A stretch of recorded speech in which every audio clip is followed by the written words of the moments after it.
മഹാനായ അബൂ ഹുറൈറ റളിയല്ലാഹു അൻഹു റിപ്പോർട്ട് ചെയ്യുന്ന ഒരു ഹദീസ് കാണാം. ഇന്നല്ലാഹ അസ്സ വജല്ല യഖൂൽ, അല്ലാഹു പറയുന്നുണ്ട്, അന ഇൻദ ഹുസ്നി ളന്നി അബ്ദി ബി, അന ഇൻദ ഹുസ്നി ളന്നി അബ്ദി ബി.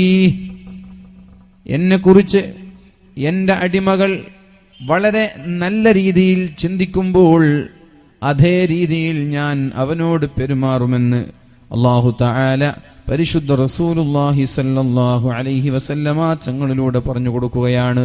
അന ഇൻദ ഹുസ്നി ളന്നി ബി. മഹാനായ അബൂ ഹുറൈറ റളിയല്ലാഹു അൻഹു പറയുന്നത്, അന ഇൻദ ഹുസ്നി ളന്നി ബി. എൻ്റെ അടിമകൾ എന്നെക്കുറിച്ച് എന്താണോ ചിന്തിക്കുന്നത്, എന്നെക്കുറിച്ച് നല്ലത് ചിന്തിച്ചാൽ അതേപോലെ നല്ല രീതിയിലാണ് ഞാൻ എൻ്റെ അടിമകളോട് പെരുമാറുന്നത്. എന്നെക്കുറിച്ച് നല്ലത് ചിന്തിച്ചാൽ ഞാൻ അതേപോലെ നല്ല രീതിയിൽ അവനോട് പെരുമാറും. ഇനി എന്നെക്കുറിച്ച് മോശമായിട്ടാണ് ചിന്തിക്കുന്നതെങ്കിൽ ഞാനും അതേ രീതിയിലാണ് പെരുമാറുക.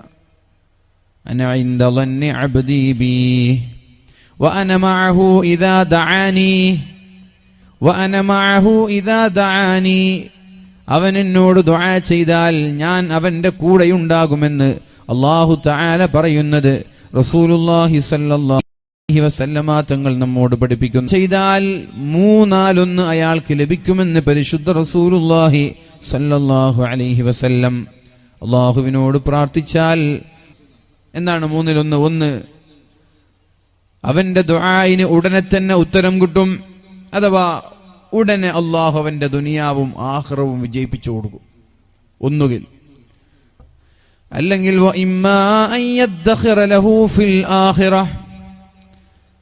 അല്ലെങ്കിൽ അല്ലാഹു തആല ദുനിയാവിൽ ഒരുപാട് പ്രയാസങ്ങൾ നൽകിയാലും നാളെ ആഖിറത്തിൽ അല്ലാഹു തആല ഈ പ്രാർത്ഥനയുടെ ഫലമായി അവന്റെ ദറജ ഉയർത്തി കൊടുക്കുമെന്ന് ശഫീഉനാ റസൂലുള്ളാഹി സ്വല്ലല്ലാഹു അലൈഹി വസല്ലം.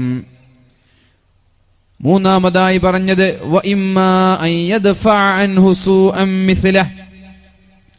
എന്തെങ്കിലും അപകടങ്ങൾ വരാനുണ്ടെങ്കിൽ, എന്തെങ്കിലും പ്രയാസങ്ങൾ അല്ലാഹു തആല അവന്റെ ജീവിതത്തിൽ അല്ലാഹു തീരുമാനിച്ചിട്ടുണ്ടെങ്കിൽ ആ അപകടത്തെ അല്ലാഹു തടയുമെന്ന്. അപ്പൊ ദുആ ചെയ്തത് എന്താ? അല്ലാഹുവേ ദുനിയാവിലും ആഖിറത്തിലും വിജയം തരണേന്നാ.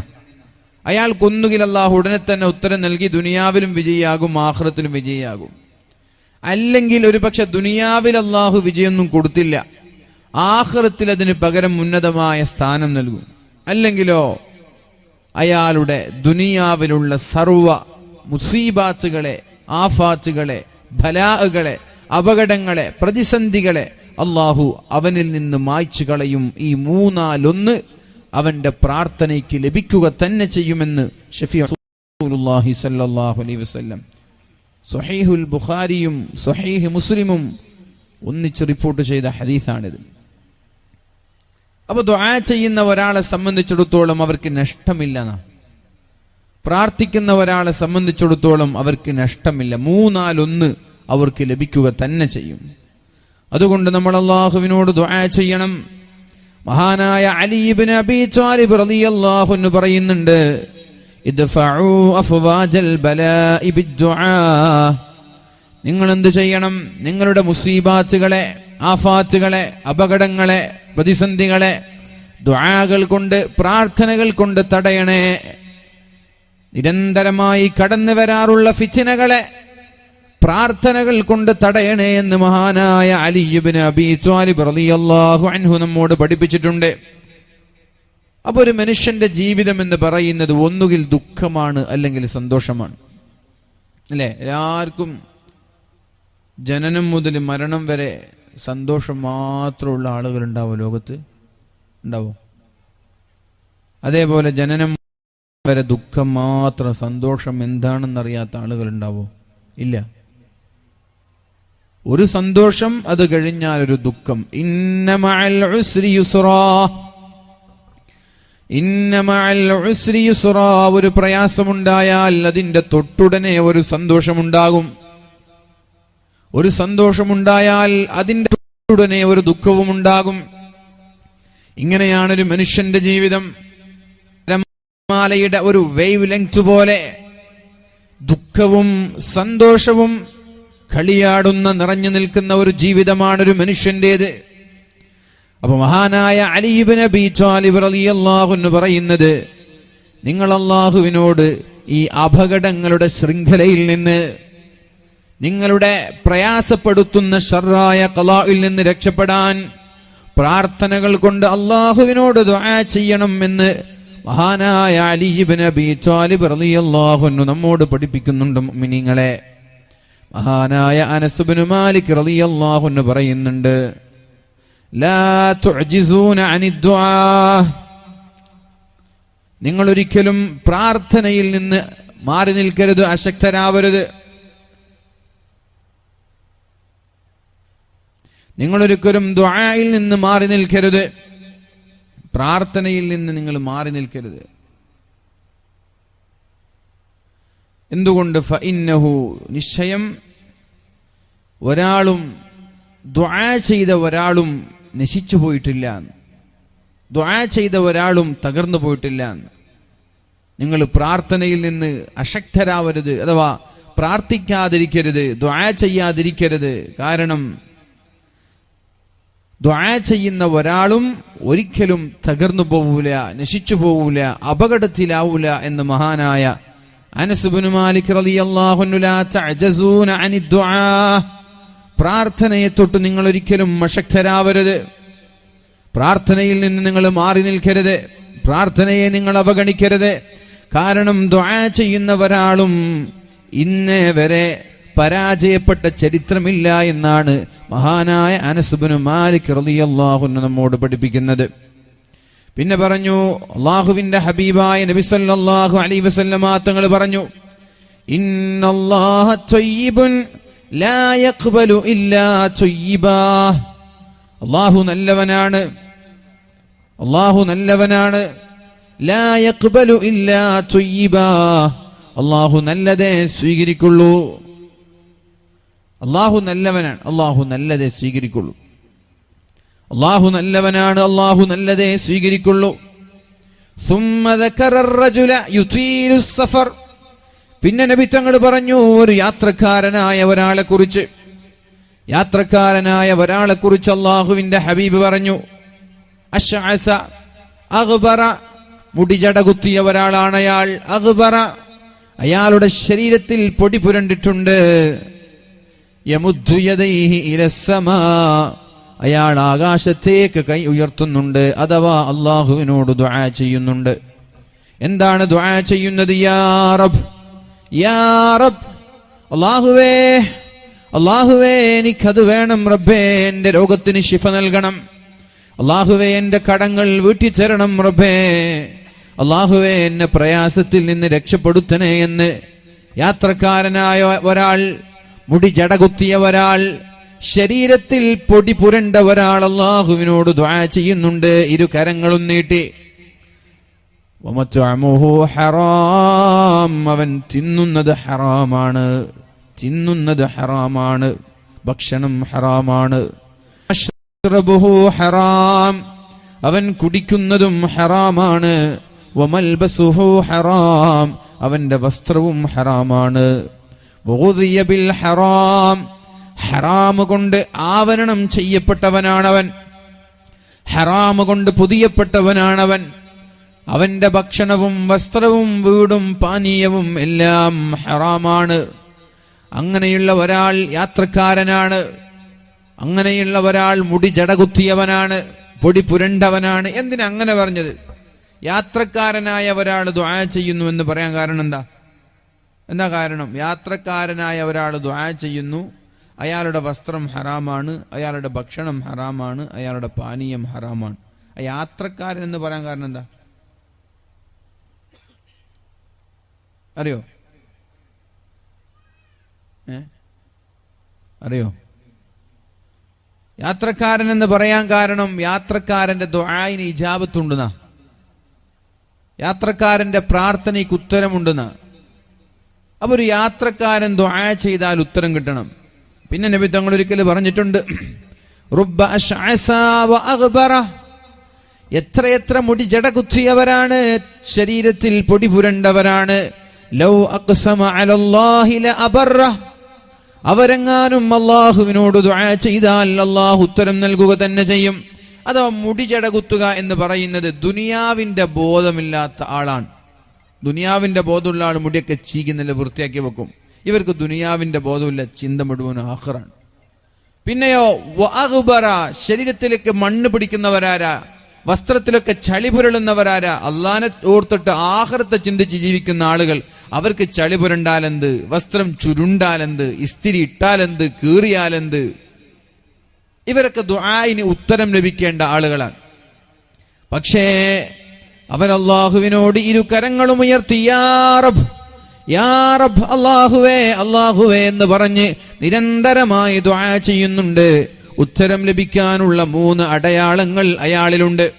ദുആക്ക് ഉത്തരം കിട്ടാനുള്ള 3 അടയാളങ്ങൾ അയാളിലുണ്ട്. 1 യാത്രക്കാരനാണ്. 2 മുടിയൊക്കെ ജടകുത്തി അയാളൊരു ദുനിയാവിന്റെ ബോധമില്ലാത്ത ആളാണ്. 2-മത്തേത് കുപ്പായത്തിലൊക്കെ പൊടി പുരണ്ട് ദുന്യവിയായ ചിന്തയിൽ നിന്ന് മാറിയ ഒരു ജാഹിദായ ഒരു മനുഷ്യനാണ്. പക്ഷേ നബി തങ്ങൾ ചോദിക്കുകയാണ്, ഫഅന്നാ യുസ്തജാബു ലിദാലിക്, എങ്ങനെയാണ് അല്ലാഹു തആല അയാൾക്ക് ഉത്തരം നൽകുന്നത്? ഉത്തരം നൽകാനുള്ള എല്ലാ അടയാളവും അയാളിലുണ്ടെങ്കിലും അല്ലാഹു അയാൾക്ക് ഉത്തരം നൽകാൻ പോകുന്നില്ല. കാരണം അയാളുടെ ഭക്ഷണം ഹറാമാണ്, അയാളുടെ വസ്ത്രം ഹറാമാണ്, അയാളുടെ പാനീയം ഹറാമാണ്. ഇങ്ങനെയുള്ള ഒരാൾ മക്കത്ത് പോയി ദുആ ചെയ്താലും അല്ലാഹു ഉത്തരം നൽകൂല. ഇങ്ങനെയുള്ള ഒരാൾ തഹജ്ജുദ് നിസ്കരിച്ച് ദുആ ചെയ്താലും അല്ലാഹു ഉത്തരം നൽകൂല.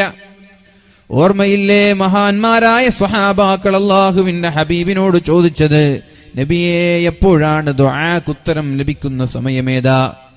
നബിയെ ദുആഇന് ഉത്തരം ലഭിക്കുന്ന സമയമേതാണെന്ന് ചോദിച്ചു.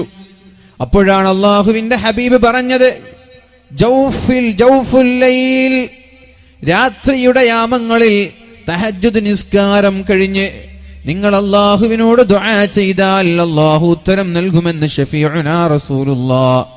പിന്നെ എപ്പോഴാണ്? ദുബ്റ കുല്ലി സ്വലാത്തിൻ മക്തൂബ, എല്ലാ ഫർള് നിസ്കാരത്തിന്റെ ശേഷവും ദുആ ചെയ്താൽ അല്ലാഹു ഉത്തരം നൽകുമെന്ന് ശഫീഉനാ റസൂലുള്ളാഹി സ്വല്ലല്ലാഹു അലൈഹി വസല്ലം. ഇവിടെ ഇരിക്കുന്ന ആയിരക്കണക്കിന് നൂറുകണക്കിന് ആളുകൾ എല്ലാ തഹജ്ജുദ് നിസ്കാര ശേഷം ദുആ ചെയ്യുന്നവരുണ്ട്. 5 നേരത്തെ ഫർള് നിസ്കാരത്തിന് ശേഷവും അല്ലാഹുവിനോട് ദുആ ചെയ്യുന്നുണ്ട്. എന്തേ അല്ലാഹു നമ്മുടെ ദുആഇന് ഉത്തരം തരാത്തത്? എന്തേ അല്ലാഹു നമ്മുടെ പ്രാർത്ഥനയ്ക്ക് ഉത്തരം തരാത്തത്? ആലോചിക്കണ്ടേ? ദുആ ചെയ്യാത്തവരൊന്നും ഇവിടെ ഇല്ലല്ലോ, അല്ലേ? എല്ലാവരും ദുആ ചെയ്യുന്ന ആളല്ലേ? തഹജ്ജുദ് നിസ്കരിച്ചിട്ട് ദുആ ഇരിക്കാറില്ലേ? ഫർള് നിസ്കാരം കഴിഞ്ഞിട്ട് ദുആ ചെയ്യാറില്ലേ? ഉണ്ട്. പക്ഷെ എന്തേ ഉത്തരം കിട്ടാതെ? നബി തങ്ങൾ പറഞ്ഞതൊക്കെ തെറ്റാൻ പാടുണ്ടോ? നബി തങ്ങൾ പറഞ്ഞത് നുണയല്ലല്ലോ. നബി തങ്ങൾ പറഞ്ഞത് തെറ്റാൻ പാടില്ല, കളവാകാൻ പാടില്ല. പിന്നെ എന്തുകൊണ്ട് നമ്മൾക്ക് ഉത്തരം കിട്ടുന്നില്ല എന്ന് നമ്മൾ ആലോചിച്ച് നോക്കിയിട്ടുണ്ടോ? അല്ലാഹുവിന്റെ ഹബീബായ റസൂലുള്ളാഹി സ്വല്ലല്ലാഹു അലൈഹി വസല്ലമ തങ്ങൾ നമ്മോട് പഠിപ്പിച്ചത്, നിസ്കാരശേഷം 5 നേരത്തെ നിസ്കാരശേഷം ദുആ ചെയ്താൽ അല്ലാഹു ഉത്തരം നൽകുമെന്നാണ് പഠിപ്പിച്ചത്. അതേപോലെ തന്നെ രാത്രിയുടെ യാമങ്ങളിൽ തഹജ്ജുദ് നിസ്കരിച്ച് അല്ലാഹുവിനോട് പ്രാർത്ഥിച്ചാലും അല്ലാഹു ഉത്തരം നൽകുമെന്നാ പഠിപ്പിച്ചത്. പിന്നെ എന്തേ നമ്മുടെ ദുആഇന് ഉത്തരം ലഭിക്കാത്തത്? അതിന്റെ കാരണം കണ്ടെത്തണം. എന്നിട്ട് ആ കാരണങ്ങൾ നമ്മൾ ഒഴിവാക്കണം. അല്ലേ? അതല്ലേ വേണ്ടത്? ഉത്തരം ലഭിക്കാതിരിക്കാനുള്ള കാരണം എന്താണ് എന്ന് കണ്ടുപിടിച്ച് ആ കാരണത്തെ ഒഴിവാക്കണം. ക്യാൻസർ വരാനുള്ള കാരണം എന്താണ് എന്ന് കണ്ടുപിടിച്ച് ക്യാൻസറിനെ ഇല്ലായ്മ ചെയ്യണം. ഹൃദയം, നമ്മുടെ കിഡ്നി ഫെയിലാവാനുള്ള കാരണം, ഹാർട്ട് അറ്റാക്ക് വരാനുള്ള കാരണം എന്താണ് എന്ന് പഠിച്ച് ആ കാരണങ്ങൾ ഇല്ലായ്മ ചെയ്താൽ നമ്മൾ ആരോഗ്യവാന്മാരാകും. മക്കള് കഞ്ചാവടിക്കുന്നുണ്ട്, ലഹരിയുടെ അടിമയാണ്. എവിടെ നിന്നാണ് ഈ ലഹരി എത്തുന്നത്? അത് സ്രോതസ്, അതിന്റെ സോഴ്സ് കണ്ടുപിടിച്ച് അതില്ലായ്മ ചെയ്താൽ ലഹരിയിൽ നിന്ന് മോചിപ്പിക്കാൻ കഴിയും. സോഴ്സ് വളരെ പ്രധാനമാണ്. എന്തുകൊണ്ടാണ് അല്ലാഹു നമ്മുടെ ദുആഇനെ സ്വീകരിക്കാത്തത്? അപ്പോഴാണ് മറ്റു ഹദീസിൽ പറഞ്ഞത്, മത്അമുഹു ഹറാം, നമ്മുടെ വസ്ത്രവും നമ്മുടെ ഭക്ഷണവും നമ്മുടെ പാനീയവും ഹറാമായ കാലത്തോളം മസ്ജിദുൽ ഹറമിലെ പരിശുദ്ധമായ കഅബയുടെ കില്ല പിടിച്ചു ദുആ ചെയ്താലും അല്ലാഹു നമ്മൾക്ക് ഉത്തരം നൽകൂല. ഉംറക്ക് പോകുന്ന ആളുകളാണ് നമ്മൾ, ഹജ്ജിന് പോകുന്ന ആളുകളാണ് നമ്മൾ. പരിശുദ്ധമായ കഅബയുടെ മുൽത്തസം എന്ന് പറയുന്ന കഅബയുടെ വാതിലിനടുത്തുള്ള ഒരു സ്ഥലമുണ്ട്. അവിടെ എന്ത് ചോദിച്ചാലും ഉത്തരം നിർബന്ധമാണ്. മുൽത്തസം, കഅബയുടെ സ്വർണവാതിലുണ്ട്, അവിടെ എന്ത് ചോദിച്ചാലും ഉത്തരം നിർബന്ധമാണ്. ഹിജ്റു ഇസ്മായിലുണ്ട്, അതിന്റെ മുകളിൽ ഒരു സ്വർണപ്പാത്തിയുണ്ട്, അവിടെ എന്ത് ചോദിച്ചാലും ദുആഇന് ഉത്തരം നിർബന്ധമാണ്. മഹാനായ ഇബ്രാഹിം നബി അലൈഹിസ്സലാമിന്റെ കാൽപാദം മഖാമു ഇബ്രാഹിം ഉണ്ട്, ദുആഇന് ഉത്തരം ലഭിക്കുന്ന സ്ഥലമാണത്. മർവയുണ്ട്, സഫയുണ്ട്, ദുആക്ക് ഉത്തരമുള്ള സ്ഥലമാണത്. മത്വാഫ് ദുആക്ക് ഉത്തരമുള്ള സ്ഥലമാണത്. ഹജറുൽ അസ്വദ് ദുആഇന് ഉത്തരമുള്ള സ്ഥലമാണ്. പിന്നെ എന്തേ നമ്മുടെ പ്രാർത്ഥനകൾ അല്ലാഹു സ്വീകരിക്കാത്തത്? സ്വീകരിക്കാതിരിക്കാനുള്ള കാരണം നമ്മൾ തിന്നുന്നത് ഹറാമാണ്. ഒരു പക്ഷേ ഉംറയ്ക്ക് പോയത് പോലും ഹറാമായ സമ്പാദ്യം കൊണ്ടാണ്. നമ്മൾ ധരിച്ചിരിക്കുന്ന നമ്മുടെ വെളുത്ത തുണിയും അതിന്റെ മുകളിലുള്ള 2 വെള്ള തുണികൾ, അത് രണ്ടും ഹറാമായ സമ്പാദ്യങ്ങളിൽ നിന്ന് വാങ്ങിച്ച് ആ കഅബയുടെ കില്ല പിടിച്ച് ഖിയാമത്ത് നാൾ വരെ ദുആ ചെയ്താൽ അല്ലാഹു നമ്മൾക്ക് ഉത്തരം നൽകുമെന്ന് നിങ്ങൾക്ക് തോന്നുന്നുണ്ടോ? അല്ലാഹു നമ്മൾക്ക് ഉത്തരം നൽകുമെന്ന് നിങ്ങൾക്ക് തോന്നുന്നുണ്ടോ? അതേപോലെ തന്നെയാണ് അല്ലാഹുവിന്റെ ഹബീബായ നബിതങ്ങൾ നമ്മോട് പഠിപ്പിച്ചൊരു മഹത്തായ ഹദീസ്. ദുആഇന്റെ മുമ്പ്, പ്രാർത്ഥനയുടെ മുമ്പ് ഒരു നന്മ മുന്നിൽ വെച്ച് ദുആ ചെയ്താൽ അല്ലാഹു ഉത്തരം നൽകുമെന്ന് പറഞ്ഞിട്ടുണ്ട്. പ്രാർത്ഥനയ്ക്ക് മുമ്പ് ഒരു നന്മ മുന്നിൽ വെച്ച് ദുആ ചെയ്താൽ അല്ലാഹു ഉത്തരം നൽകുമെന്ന്.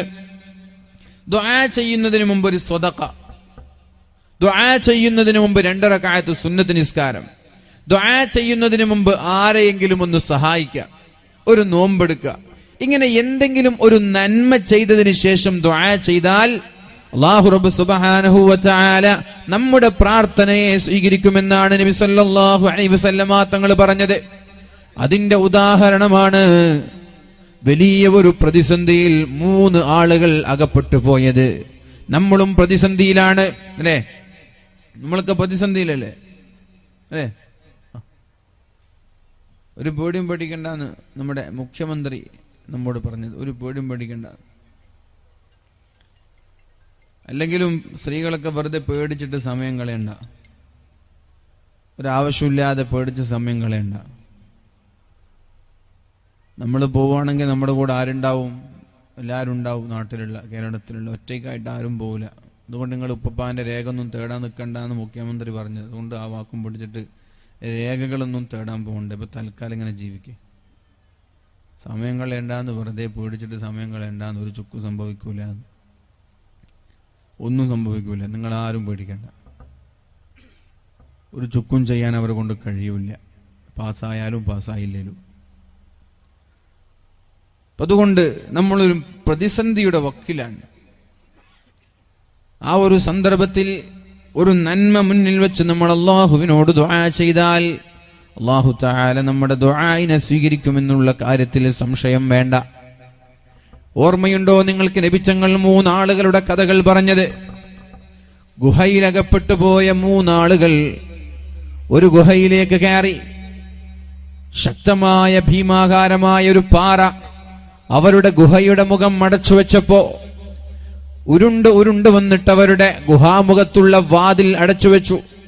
അവർക്ക് പുറത്തിറങ്ങാൻ കഴിയാതെ, ശ്വാസം പോലും നേരാവണ്ണം വലിക്കാൻ കഴിയാതെ, ശ്വസിക്കാൻ കഴിയാതെ അവരിങ്ങനെ കഷ്ടപ്പെടുമ്പോഴാണ് 3 ആളുകൾ ഇങ്ങനെ ചർച്ച ചെയ്തത്, ഇനി എന്താ വഴി? ആരാരുമില്ലാതെ വിജനമായ ഒരു കാട്ടില്, ആരാരുമില്ലാതെ വിജനമായൊരു സ്ഥലത്ത് ഫോൺ വിളിക്കാനില്ല, ഒച്ച വെച്ചാൽ പോലും പുറത്തേക്ക് ശബ്ദം കേൾക്കൂല. അങ്ങനെ ഒരു സാഹചര്യത്തിലാണ് 3 ആളുകൾ അള്ളാഹുവിനോട് ദുആ ചെയ്യാൻ തീരുമാനിച്ചത്. ഇപ്പൊ നിങ്ങളൊരു ഗുഹയില് ഒരു പ്രളയം വന്നു എന്ന് വിചാരിക്കുക. പെട്ടെന്നൊരു പ്രളയം വന്നു. രാത്രി ഉറങ്ങാൻ കിടക്കുമ്പോൾ വന്ന പ്രളയം രാവിലെയാകുമ്പോൾ നിങ്ങളുടെ വീടിന്റെ ടെറസ് വരെ എത്തി. നിങ്ങൾ എന്ത് ചെയ്തു? എല്ലാവരും വേഗം ടെറസിന്റെ മുകളിൽ പോയി. എത്തി നോക്കുമ്പോൾ നിങ്ങളുടെ നാട് മുഴുവനും മുങ്ങിയിരിക്കുകയാണ്. ഒരാളെ പോലും വിളിക്കാനില്ല, ഫോണ് പോലും കയ്യിലില്ല, എല്ലാം വെള്ളത്തിലായി പോയിട്ടുണ്ട്. അപ്പോൾ രക്ഷപ്പെടാൻ എന്താ വഴി? നിങ്ങൾക്ക് അള്ളാഹുവിന് ഓർമ്മ വരുമോ? ആ സമയത്ത് നിങ്ങൾക്ക് അള്ളാഹുവിന് ഓർമ്മ വരും. അല്ല ആദ്യം ഫോൺ എടുത്തിട്ട് ആരെങ്കിലും വിളിക്കാനാ തോന്നുക? അള്ളാഹുവിന് ഓർമ്മ വരും ആർക്കെങ്കിലും? ആരുമില്ല. ആരെങ്കിലും ഉണ്ടെങ്കിൽ നമ്മൾ അപ്പുറത്തുള്ള ആളെ വിളിക്കും. ഫോൺ ഉണ്ടെങ്കിൽ ഫോണിൽ വിളിക്കും, ഞങ്ങളിങ്ങനെ പെട്ടിട്ടുണ്ട് വരണേന്ന് പറയും. ഒന്നുമില്ല. അങ്ങനെ ഒരു പ്രതിസന്ധിയിൽ രക്ഷപ്പെടുത്താൻ വേറെ ഒരാളുമില്ല. അങ്ങനെ ഒരു പ്രതിസന്ധിയിലാണ് ഈ 3 ആളുകൾപ്പെട്ടത്. ഗുഹയുടെ അകത്താണ്. രക്ഷപ്പെടുത്താൻ ആരുമില്ല. ഒച്ച വെച്ചാൽ പോലും ശബ്ദം പുറത്തെത്തൂല. അപ്പൊ 3 ആളുകൾ പറഞ്ഞു, ജീവിതത്തിൽ ചെയ്ത ഒരു നന്മ മുന്നിൽ വെച്ച് അള്ളാഹുവിനോട് ദുആ ചെയ്യാം.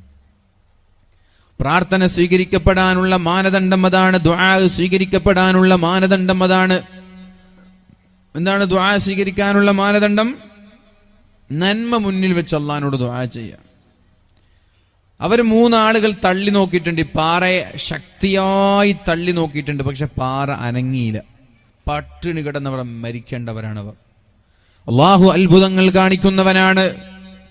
ഒരാൾ അള്ളാഹുവിനോട് ദുആ ചെയ്തു, അള്ളാഹുവേ നിന്റെ വജ്ഹിന് വേണ്ടി എന്റെ ജീവിതത്തിൽ ഞാനൊരു നന്മ ചെയ്തിട്ടുണ്ട് റബ്ബേ. അതെന്റെ മാതാവിനെ പിതാവിനെ ഞാൻ ബഹുമാനിച്ചതാണ്.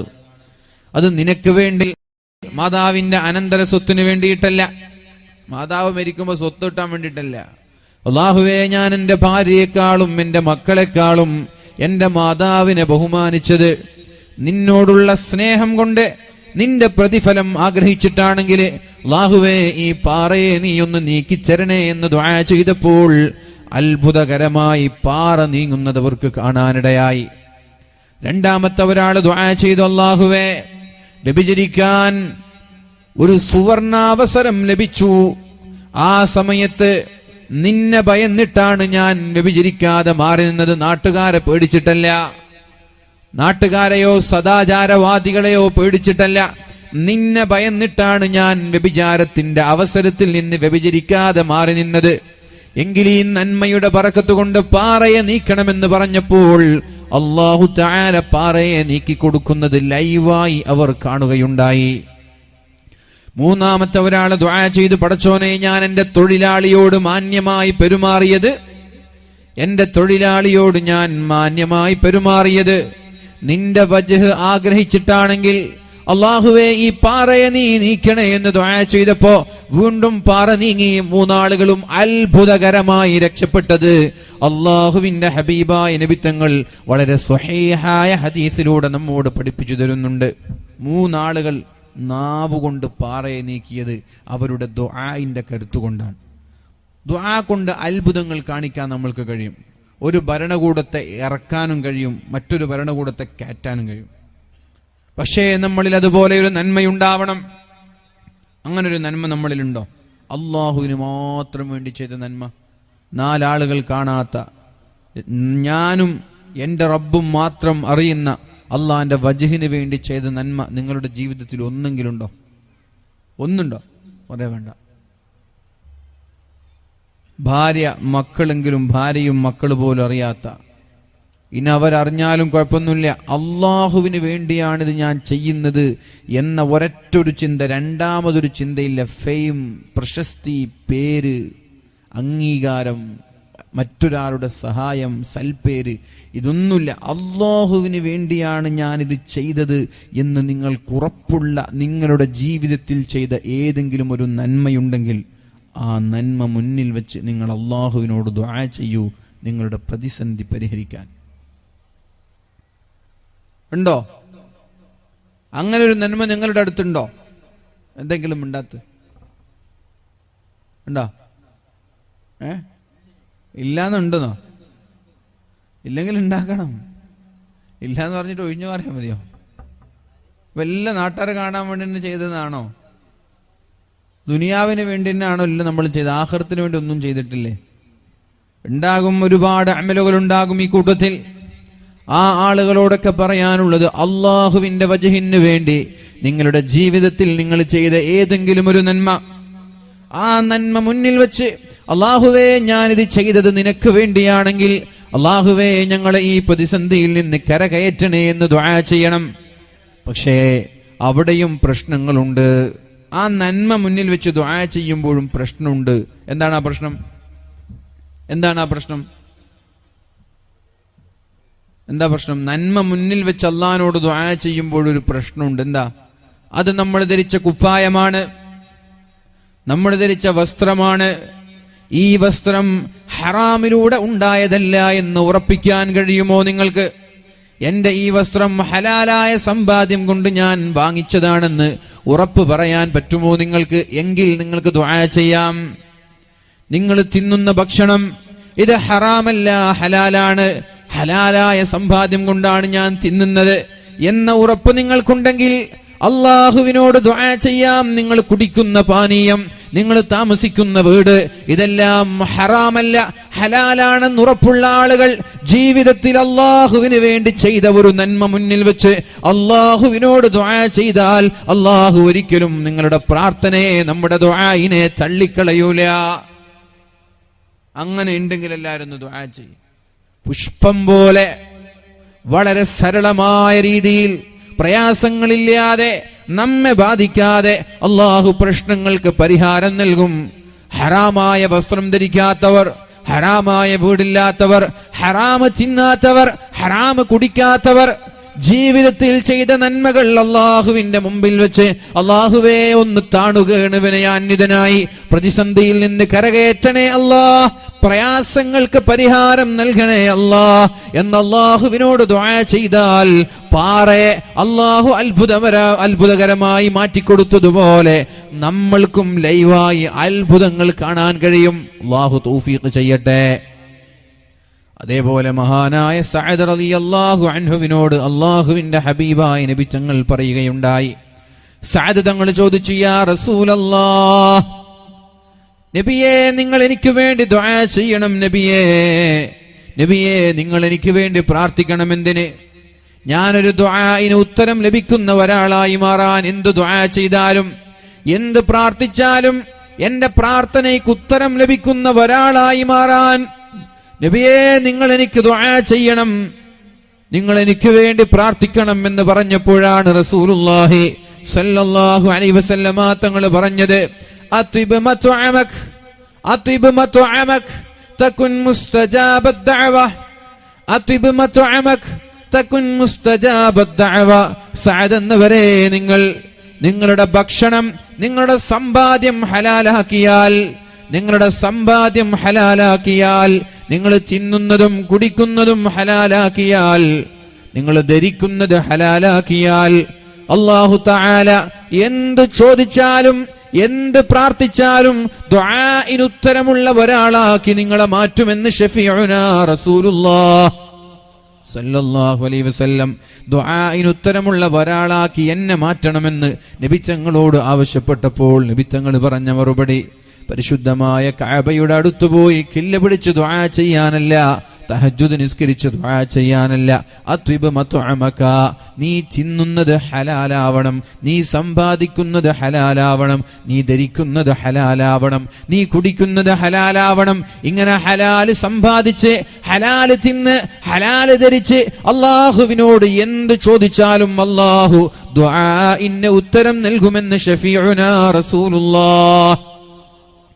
റസൂലുള്ളാഹി സല്ലല്ലാഹു അലൈഹി വസല്ലമ തങ്ങൾ പറഞ്ഞു, മസലുൽ മുഅ്മിനി കമസലിൻ നഹ്ല, ഒരു സത്യവിശ്വാസിയുടെ ഉദാഹരണം തേനീച്ചയെ പോലെയാണ്. തേനീച്ച എന്നാ തേനീച്ചയുടെ പ്രത്യേകത? ഒരു സത്യവിശ്വാസി എന്ന് പറയുന്നത് തേനീച്ചയെ പോലെയാണ്. എന്താണ് തേനീച്ചയുടെ പ്രത്യേകത? എന്താ തേനീച്ചയുടെ പ്രത്യേകത? തേനീച്ചയ്ക്കൊരു പ്രത്യേകതയുണ്ട്. അള്ളാഹുവിന്റെ ഹബീബായ റസൂലുള്ളാഹി സ്വല്ലല്ലാഹു അലൈഹി വസല്ലമ തങ്ങൾ പറഞ്ഞു, തേനീച്ചയുടെ 2-3 പ്രത്യേകതകൾ പറയൂ. അറിയുന്ന ആളുകളൊക്കെ തേനീച്ചയുടെ 2-3 പ്രത്യേകതകൾ അറിയോ? എന്തെങ്കിലും ഉണ്ടാ? നിങ്ങൾ തേനീച്ച കണ്ടിട്ടില്ലേ? പിന്നെന്താ ഉണ്ടാത്ത? തേനീച്ചയുടെ 2-3 പ്രത്യേകത പറയും. ആ കുട്ടികളെ മുമ്പിലിരുത്തിയാ പറയുന്നു, ഒത്തിരി നല്ല സംസാരത്തിലാണ്, കുഴപ്പമില്ല, ബാക്കി എന്നിട്ട് സംസാരിച്ചോട്ടെ. പിന്നെ മുമ്പിലിരുന്നാൽ അവർ പറയായിരുന്നു, നിങ്ങൾ മുമ്പിലിരുന്നിട്ടൊന്നും വേണ്ടൊന്നുമില്ല. എന്താണ് പറഞ്ഞോളേ? തേനീച്ചക്ക് ഒരുപാട് പ്രത്യേകത. തേനീച്ച ഒന്നാമത്തെ ഒരു പ്രത്യേകത ഞാൻ പറയാം. തേനീച്ച ആരെ ആക്രമിക്കൂല. ആക്രമിക്കോ? തേനീച്ച ആരെ ആക്രമിക്കൂല. പക്ഷെ തേനീച്ചയെ തൊട്ടാ തേനീച്ച വെറുതെ വിടൂല. അല്ലേ? അങ്ങനല്ലേ? തേനീച്ച സ്വന്തമായി ഇനിഷ്യേറ്റീവ് എടുത്തിട്ട് വെറുതെ ഒരാളെ അങ്ങ് വഴിയിൽ പോകുന്ന ആളൊന്നും തേനീച്ച കടിക്കാനും കുത്താനൊന്നും വരില്ല. പക്ഷെ തേനീച്ച തൊടാൻ നിന്ന തേനീച്ച കൂട്ടം കൂട്ടമായിട്ട് വരും. അതുപോലെ ആവാം ഒന്ന്. നമ്മെ തൊടാൻ വന്നാൽ കൂട്ടം കൂട്ടമായിട്ട് തന്നെ പോവാ. പൗരത്വം ചോദ്യം ചെയ്യാൻ നിന്നാൽ പിന്നെ വീട്ടിലിരിക്കണ്ട, കൂട്ടം കൂട്ടമായിട്ട് പോവാ. മനസ്സിലായോ? നമ്മളാരും ആക്രമിക്കാനോ ആരെയും ശല്യം ചെയ്യാനോ.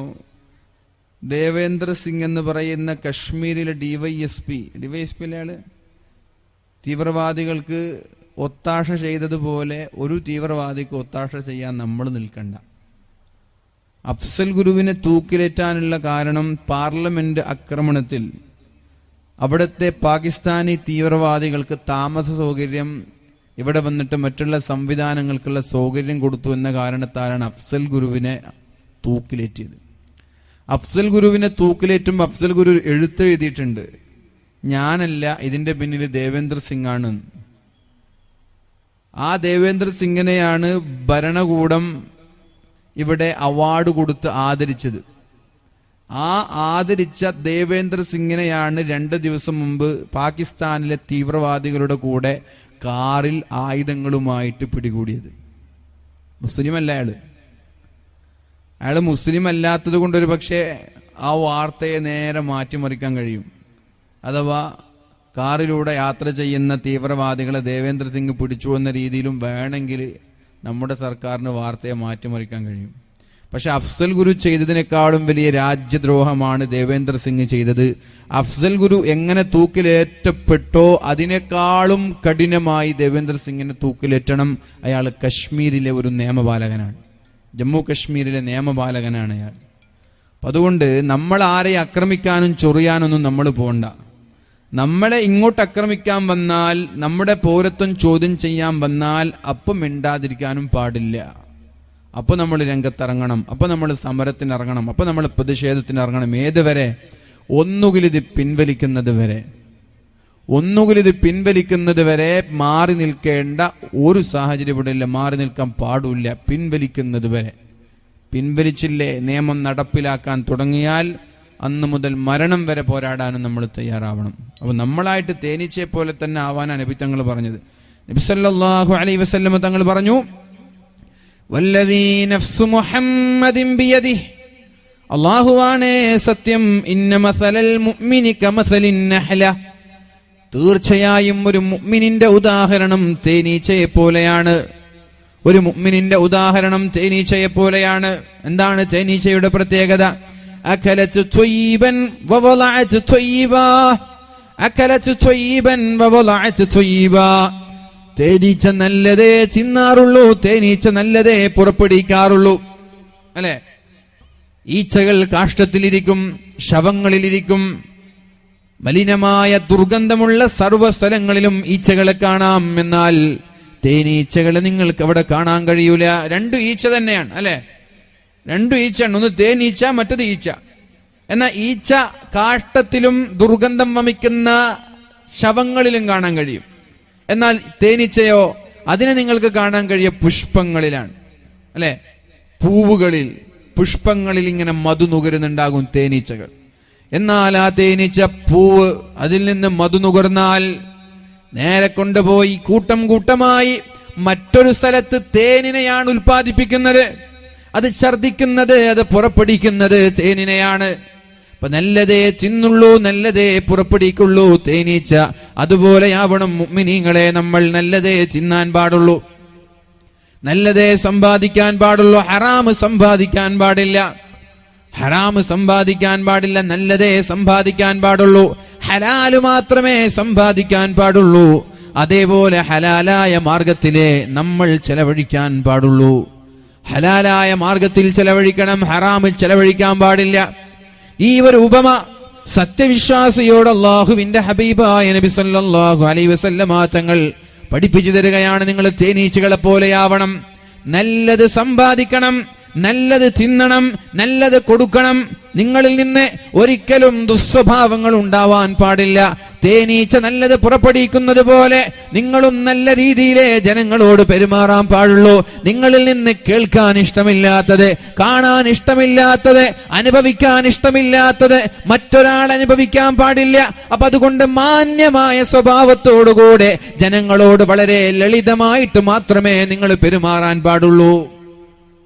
ഫബിമാ റഹ്മത്തിൻ മിനല്ലാഹി ലിൻത ലഹും, അള്ളാഹുവിന്റെ കാരുണ്യം കൊണ്ടാണ് നബിയെ നിങ്ങൾക്ക് അവരോട് മയത്തോടെ പെരുമാറാൻ കഴിഞ്ഞത്, സൗമ്യമായി പെരുമാറാൻ കഴിഞ്ഞത്, സൽസ്വഭാവത്തോടുകൂടി പെരുമാറാൻ കഴിഞ്ഞത്.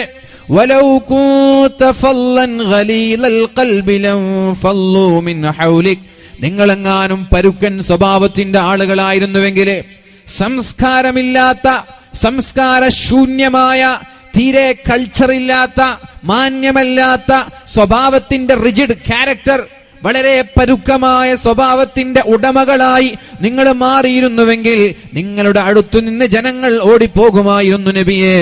നിങ്ങളുടെ അടുത്തേക്ക് ആരും വരുമായിരുന്നില്ല. 23 വർഷം കൊണ്ട് ലോകത്തിന്റെ മുക്കുമൂലകളിൽ ഈ പരിശുദ്ധമായ ഇസ്ലാം പ്രചരിപ്പിക്കാൻ നിങ്ങൾക്ക് സാധിച്ചത് നിങ്ങളുടെ മയത്തോടെയുള്ള സൗമ്യതയോടുകൂടിയുള്ള പെരുമാറ്റമാണ് എന്നാണ് പരിശുദ്ധ ഖുർആൻ നമ്മോട് പഠിപ്പിക്കുന്നത്. അതുകൊണ്ടാണ് അക്രമികളായ ത്വായിഫിന്റെ മണലാരുണ്യത്തിലൂടെ കടന്നു ചെല്ലുന്ന സമയത്ത് അക്രമികളായ ഒരു കൂട്ടം ആളുകൾ അള്ളാന്റെ ഹബീബിന്റെ കാലിലേക്ക് നിരന്തരമായി കല്ലെറിഞ്ഞിട്ട് പോലും മഹാന്മാരായ മലക്കുകളോട് പറഞ്ഞത് അവരെ നശിപ്പിക്കാൻ പാടില്ല. അവരെ പർവ്വതങ്ങൾ ഇങ്ങനെ ആകാശത്തേക്ക് ഉയർത്തിക്കൊണ്ടുപോയി ഈ ജനങ്ങളെ അവരുടെ തലയിലേക്ക് പർവ്വതമിട്ട് അവരെ ചതച്ച് കൊല്ലട്ടെ എന്ന് ചോദിച്ചപ്പോ നബി സല്ലല്ലാഹു അലൈഹി വസല്ലമ തങ്ങൾ പറഞ്ഞത് വേണ്ട, അവര് നശിച്ചാൽ എനിക്കെന്ത് നേട്ടം, അവര് തകർന്നാൽ എനിക്കെന്ത് ലാഭം, അവര് ചത്തുപോയാൽ എനിക്കെന്ത് ഉപകാരം, അവര് നന്നായാൽ, അവരാരെങ്കിലും അള്ളാഹുവിനെ കൊണ്ട് വിശ്വസിച്ചാൽ അതല്ലേ എനിക്ക് നല്ലത്. അതുകൊണ്ട് ഒരാളെയും ഉപദ്രവിക്കരുത് എന്ന് ഇങ്ങോട്ട് ശല്യം ചെയ്ത ആളുകളെ അവരെ മാന്യമായ രീതിയിൽ രക്ഷപ്പെടുത്താനാണ് അള്ളാഹുവിന്റെ ഹബീബ് തയ്യാറായത്.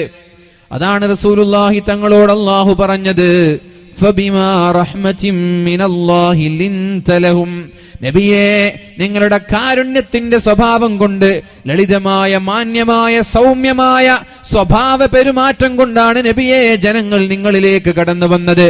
നിങ്ങളെങ്ങാനും മോശക്കാരനായിരുന്നുവെങ്കിൽ ഒരാളും നിങ്ങളുടെ കൂടെ ഉണ്ടാകുമായിരുന്നില്ല. അപ്പൊ അതുകൊണ്ട് മുസ്ലിമീങ്ങളായ നമ്മൾ എങ്ങനെ പെരുമാറണം? നമ്മളിൽ നിന്ന് ജനങ്ങൾക്ക് വെറുപ്പുണ്ടാവാൻ പാടില്ല.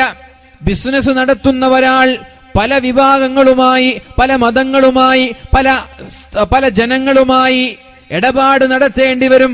ഒരു ജനങ്ങൾക്ക് പോലും ഒരു മുസ്ലിം എന്ന നിന്റെ പേരിൽ നിന്ന്, ഒരു മുസ്ലിമായ നിന്നിൽ നിന്ന് വെറുപ്പ് തോന്നിക്കുന്ന ഒരു ഇടപാട് നീ നടത്താൻ പാടില്ല. മനസ്സിലായോ? നീ പ്രതിനിധീകരിക്കുന്നത് നിന്റെ കുടുംബത്തെയല്ല, ഒരു മുസ്ലിമിനെയാണ് നീ പ്രതിനിധീകരിക്കുന്നത്. നിന്റെ പേര് മുഹമ്മദ് എന്നാണ്, നിന്റെ പേര് അഹ്മദ് എന്നാണ്, അബ്ദുള്ള എന്നാണ്. നിന്റെ താടിയും നിന്റെ തലപ്പാവും നിന്റെ നിസ്കാരത്തയമ്പും നിന്റെ പേരും പ്രതിനിധീകരിക്കുന്നത് ഈ പരിശുദ്ധമായ ഇസ്ലാം മതത്തെയാണ്. അതുകൊണ്ട് നീ മറ്റൊരാളുമായി സാമ്പത്തികമായ ഇടപാട് നടത്തുമ്പോൾ അവിടെ ഇസ്ലാമിന് പ്രശ്നമുണ്ടാവരുത്. ജനങ്ങൾ നിന്നെയല്ല ചീത്ത പറയുന്നത്, ജനങ്ങൾ ചീത്ത പറയുന്നത് മുസ്ലിമീങ്ങളൊക്കെ അങ്ങനെയാണ്, അങ്ങനെ പറയാം. മുസ്ലിങ്ങളൊക്കെ അങ്ങനെയാണ്, അവരെ വിശ്വസിക്കാൻ കഴിയില്ല. നീ സാമ്പത്തികമായ ഇടപാട് നടത്തുമ്പോഴും കച്ചവടം ചെയ്യുമ്പോഴും ബിസിനസ് ചെയ്യുമ്പോഴും അത് ഏത് മതക്കാരായാലും സംഘടനക്കാരായാലും രാജ്യക്കാരായാലും പാർട്ടികളായാലും അവർക്ക് വെറുപ്പ് തോന്നുന്ന രീതിയിൽ ഒരു വിശ്വാസ വഞ്ചനയുടെ ഒരംശം പോലും, ചതിയുടെ ഒരംശം പോലും, കളവിന്റെ ഒരംശം പോലും നിന്റെ ഭാഗത്തുണ്ടാവരുത്. ആസ് എ മുസ്ലിം, നീ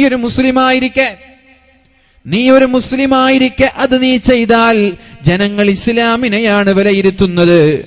അതുകൊണ്ട് നല്ല രീതിയിലേ ജനങ്ങളോട് പെരുമാറാൻ പാടുള്ളൂ. നീ ജനങ്ങളുമായി സംസാരിക്കുമ്പോ നിന്റെ വാക്കുകൾ നീ സൂക്ഷിക്കണം.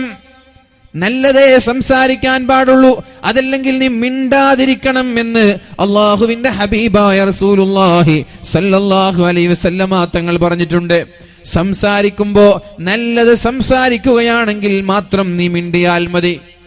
നീ മറ്റുള്ള ഒരാളുമായി ഇങ്ങനെ സംസാരിക്കുകയാണ്, ചാനൽ ചർച്ചകളിൽ, വാഗ്വാദങ്ങളിൽ, സംവാദങ്ങളിൽ, ജനങ്ങളുമായി ഇടപഴകുന്ന പബ്ലിക്കായ സ്ഥലങ്ങളിൽ, ഇനി സ്വകാര്യമായാലും പരസ്യമായാലും, നീ ഓർക്കേണ്ടത് ഒന്ന് മാത്രമാണ്.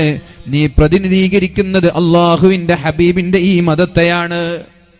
ഈ മതത്തിന് കരിവാരിത്തേക്കുന്ന പോറലുണ്ടാക്കുന്ന ഒന്നുപോലും എന്റെ പ്രിയമുള്ള മുഅ്മിനീങ്ങളെ നമ്മൾ ആരും ചെയ്യരുത്. അതാണ് അള്ളാഹുവിന്റെ ഹബീബ് പറഞ്ഞത്, തേനീച്ചയുടെ സ്വഭാവം എന്ന് പറയുന്നത് നല്ലതേ തിന്നുള്ളൂ, നല്ലതേ ജനങ്ങൾക്ക് കൊടുക്കുള്ളൂ. നമ്മളും അതേപോലെ നല്ലതേ സമ്പാദിക്കാൻ പാടുള്ളൂ. ജനങ്ങളോട് പെരുമാറുമ്പോൾ അവർക്ക് വെറുപ്പുണ്ടാക്കുന്ന രീതിയിലുള്ള ഒരു പെരുമാറ്റവും പാടില്ല. ജനങ്ങളെ വെറുപ്പിക്കുന്ന ഒരു സ്വഭാവം നമ്മുടെ ഭാഗത്തു നിന്നുണ്ടാവരുത്. നിന്റെ ഇബാദത്തുകൾ കുറഞ്ഞു പോയാലും, നിന്റെ അമലുകൾ കുറഞ്ഞു പോയാലും കുഴപ്പമില്ല. നീ ഇബാദത്തിന്റെ മേഖലകളിൽ, ആരാധനയുടെ മേഖലകളിൽ ബാക്ക്വേർഡ് ആണെങ്കിലും കുഴപ്പമില്ല. നിന്റെ സ്വഭാവം നീ നന്നാക്കണം, ജനങ്ങളോടുള്ള പെരുമാറ്റം നീ നന്നാക്കണം. കാരണം നിന്റെ നിസ്കാരം കൊണ്ടോ, നിന്റെ തഹജ്ജുദ് കൊണ്ടോ, നിന്റെ ഖുർആൻ കൊണ്ടോ, നിന്റെ സദഖ കൊണ്ടോ, നിന്റെ തഹജ്ജുദും നിന്റെ ളുഹാ കൊണ്ടോ ഒരാളും ഇവിടെ ഇസ്ലാമിനെ മനസ്സിലാക്കാൻ പോകുന്നില്ല.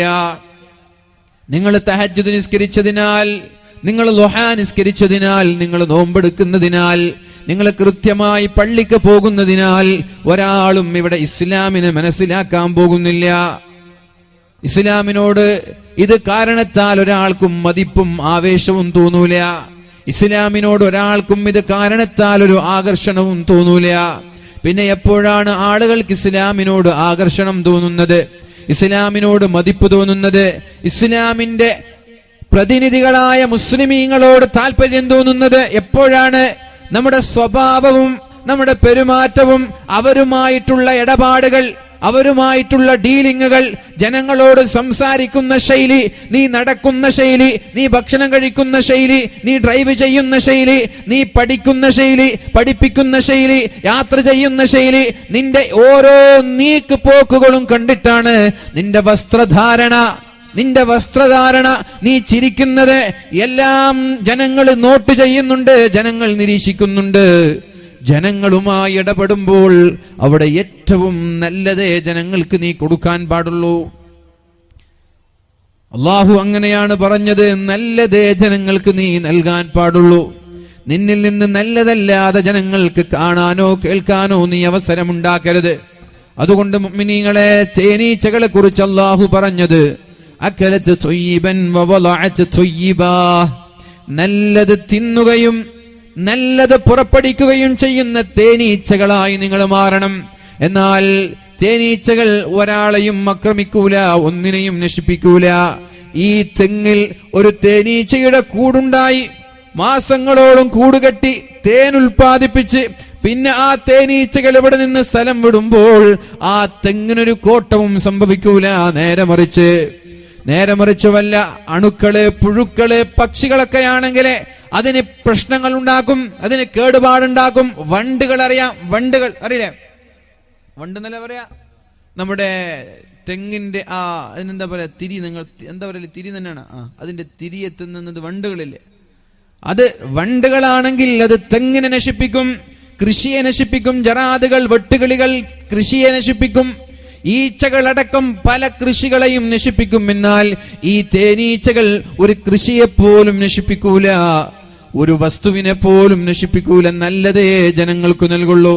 എന്നാൽ അവയെ ശല്യം ചെയ്യാൻ നിന്നാൽ കൂട്ടമായി വന്നത് ആക്രമിക്കുകയും ചെയ്യും. മനസ്സിലായോ? സംഘടിത ശക്തി പഠിക്കേണ്ടത് തേനീച്ചയിൽ നിന്നാണ്. മഹാനായ ഉമർ ഇബ്നുൽ ഖത്താബ് റളിയല്ലാഹു അൻഹു പറഞ്ഞതുപോലെ, അലൈക്കും ബിൽ ജമാഅ, നിങ്ങൾ ഐക്യത്തോടു കൂടി സംഘടിതരായി നിൽക്കണേ. വഇയ്യാകും വൽ ഫിർഖ, നിങ്ങൾ ഭിന്നിക്കരുത്, ഛിന്ന ഭിന്നമാവരുത്. അബ്ദുള്ള കുട്ടിയെ പോലെ, ആരിഫ് ഖാനെ പോലെയുള്ള ആളുകളായി നിങ്ങൾ മാറരുത്. ജനിച്ച മതത്തെ പറയിപ്പിക്കുന്നവരാവരുത് നിങ്ങൾ.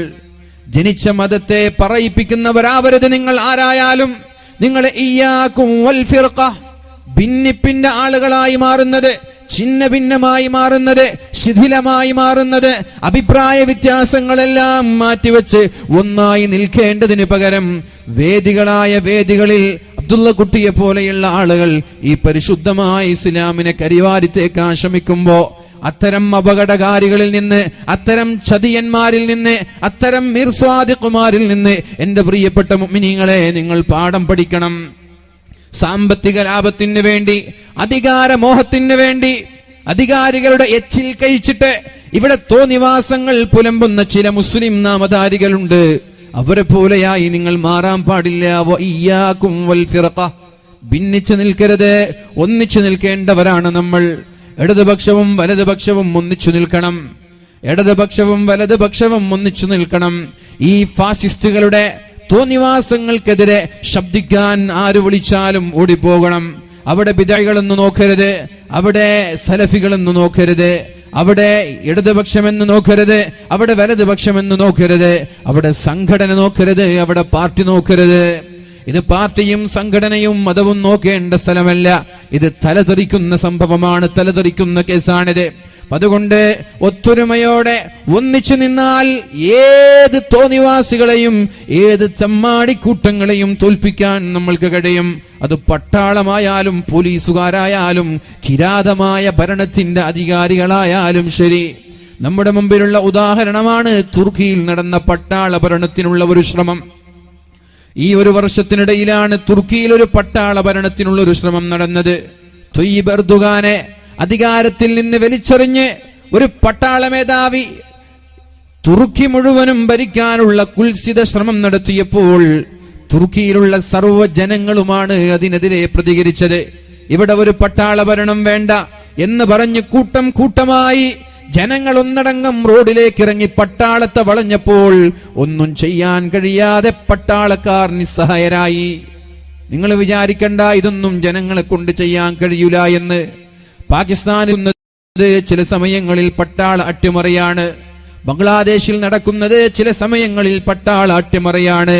അതേപോലെ പട്ടാള അട്ടിമറിക്ക് വേണ്ടി ആസൂത്രണം ചെയ്ത പട്ടാളക്കാരെ ഇരുന്നിടത്ത് നിന്ന് ഇരുത്താൻ അവിടുത്തെ ജനത തയ്യാറായപ്പോ എല്ലാവരും ഒന്നിച്ചു നിന്നപ്പോൾ ആയുധങ്ങളുമായി നോക്കി നിൽക്കാനല്ലാതെ ഒരടി മുന്നോട്ട് വെക്കാൻ പട്ടാളക്കാർക്ക് സാധിച്ചില്ല.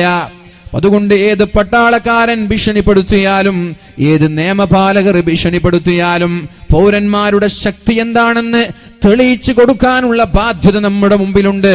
വളരെ മാന്യമായ രീതിയിൽ മതി, അക്രമാസക്തമായ രീതിയിലല്ല, പൊതുമുതൽ നശിപ്പിക്കുന്ന രീതിയിലല്ല. ഭരണഘടനയെ പിച്ചു ചിന്തുന്ന ഒരു വിഭാഗം തെമ്മാടിക്കൂട്ടങ്ങൾക്കെതിരെ പോരാടേണ്ടത് നമ്മുടെ ബാധ്യതയാണ്. ഏതുപോലെ തേനീച്ചകൾ അവരുടെ റാണിയെ അതേപോലെ അംഗീകരിക്കുന്നത് പോലെ, അതിന്റെ റാണിയെ പിൻപറ്റുന്നത് പോലെ നമ്മൾക്ക് നേതാക്കന്മാരുണ്ട്. ആ നേതാക്കന്മാരുടെ പിന്നിലായി അണിനിരന്ന് അവരെന്താണോ പറയുന്നത് ആ ഒരു രീതിയിൽ മാന്യമായ സമരം ഇത് പിൻവലിക്കുന്നത് വരെ നമ്മൾ തുടർന്നുകൊണ്ടേയിരിക്കണം. അല്ലാഹു തൗഫീഖ് ചെയ്യട്ടെ. മുഅ്മിനീങ്ങളെ, പിന്നെ നബി തങ്ങൾ പറഞ്ഞു, വവഖഅത അലാ ഊദിൻ ഫലം തക്സിർ വലം തുഫ്സിദ്. ഏതെങ്കിലും കൊമ്പുകളിലോ ശാഖകളിലോ തേനീച്ചകൾ ഇരുന്നാൽ ആ തേനീച്ചകൾ ഇരുന്നത് കാരണത്താൽ ആ കൊമ്പുകളോ ശാഖകളോ കേടുവരൂല. അതേപോലെ നമ്മൾ എവിടെയെങ്കിലും പോയാൽ അവിടെയുള്ള ആളുകൾക്ക് നന്മയല്ലാതെ ബുദ്ധിമുട്ട് തോന്നിക്കുന്ന രീതിയിൽ, ശല്യമായി തോന്നിക്കുന്ന രീതിയിൽ ഒരു പെരുമാറ്റവും നമ്മുടെ ഭാഗത്ത് നിന്നുണ്ടാവാൻ പാടില്ല. അതുകൊണ്ട് മുഅ്മിനീങ്ങളെ, മഹാനായ സഅദ് റളിയല്ലാഹു അൻഹുവിനോട് അല്ലാഹുവിന്റെ ഹബീബായ നബി തങ്ങൾ പറഞ്ഞത്, അത്ഇബ് മത്അമക തകുൻ മുസ്തജാബദ് ദഅവ. നീ തിന്നുന്നത് ഹലാലായാൽ, നീ സമ്പാദിക്കുന്നത് ഹലാലായാൽ അല്ലാഹു തആല ദുആഇന് ഉത്തരം നൽകുമെന്ന് ശഫീഉനാ റസൂലുള്ളാഹി. ദുആ ഉത്തരം കിട്ടണമെങ്കിൽ പ്രാർത്ഥനയാണ് നമ്മുടെ ആയുധം. ലിയസ്അൽ അഹദുകും ഹാജതഹു കുല്ലഹ. നിങ്ങൾ നിങ്ങളുടെ എല്ലാ ആഗ്രഹങ്ങളും എല്ലാ ആവശ്യങ്ങളും അല്ലാഹുവിനോട് ചോദിക്കണേ, അല്ലാഹുവിനോട് ദുആ ചെയ്തുകൊണ്ട് പറയണേ. ഏതുവരെ? ശിസ്അൻ അലി ഇദൻ ഖതഅഹാ ശിസ്അൻ അലതിൻ ഇദൻ ഖതഅഹാ ഇദൻ ഖതഅ. നിങ്ങളുടെ ചെരുപ്പിന്റെ വാറ് മുറിഞ്ഞു പോയാൽ, ശിസ്അൻ അലിഹി ഇദൻ ഖതഅ, ചെരുപ്പിന്റെ വാറ് മുറിഞ്ഞു പോയാൽ ആ ചെരുപ്പിന്റെ വാറ് വരെ നിങ്ങൾ അള്ളാഹുവിനോട് ചോദിക്കണേ, അള്ളാഹുവേ എന്റെ ചെരുപ്പിന്റെ വാറ് പൊട്ടിപ്പോയിട്ടുണ്ട്. നടക്കുന്ന വഴിയിൽ ചെരുപ്പിന്റെ വാറ് പൊട്ടിപ്പോയി, മുറിഞ്ഞുപോയി. ഉടനെ തന്നെ അള്ളാഹിനോട് ദുആ ചെയ്യണം, അള്ളാഹുവേ എന്റെ ചെരുപ്പിന്റെ വാറ് പൊട്ടിപ്പോയി, റബ്ബേ നീ എനിക്ക് ചെരുപ്പ് തരണേ.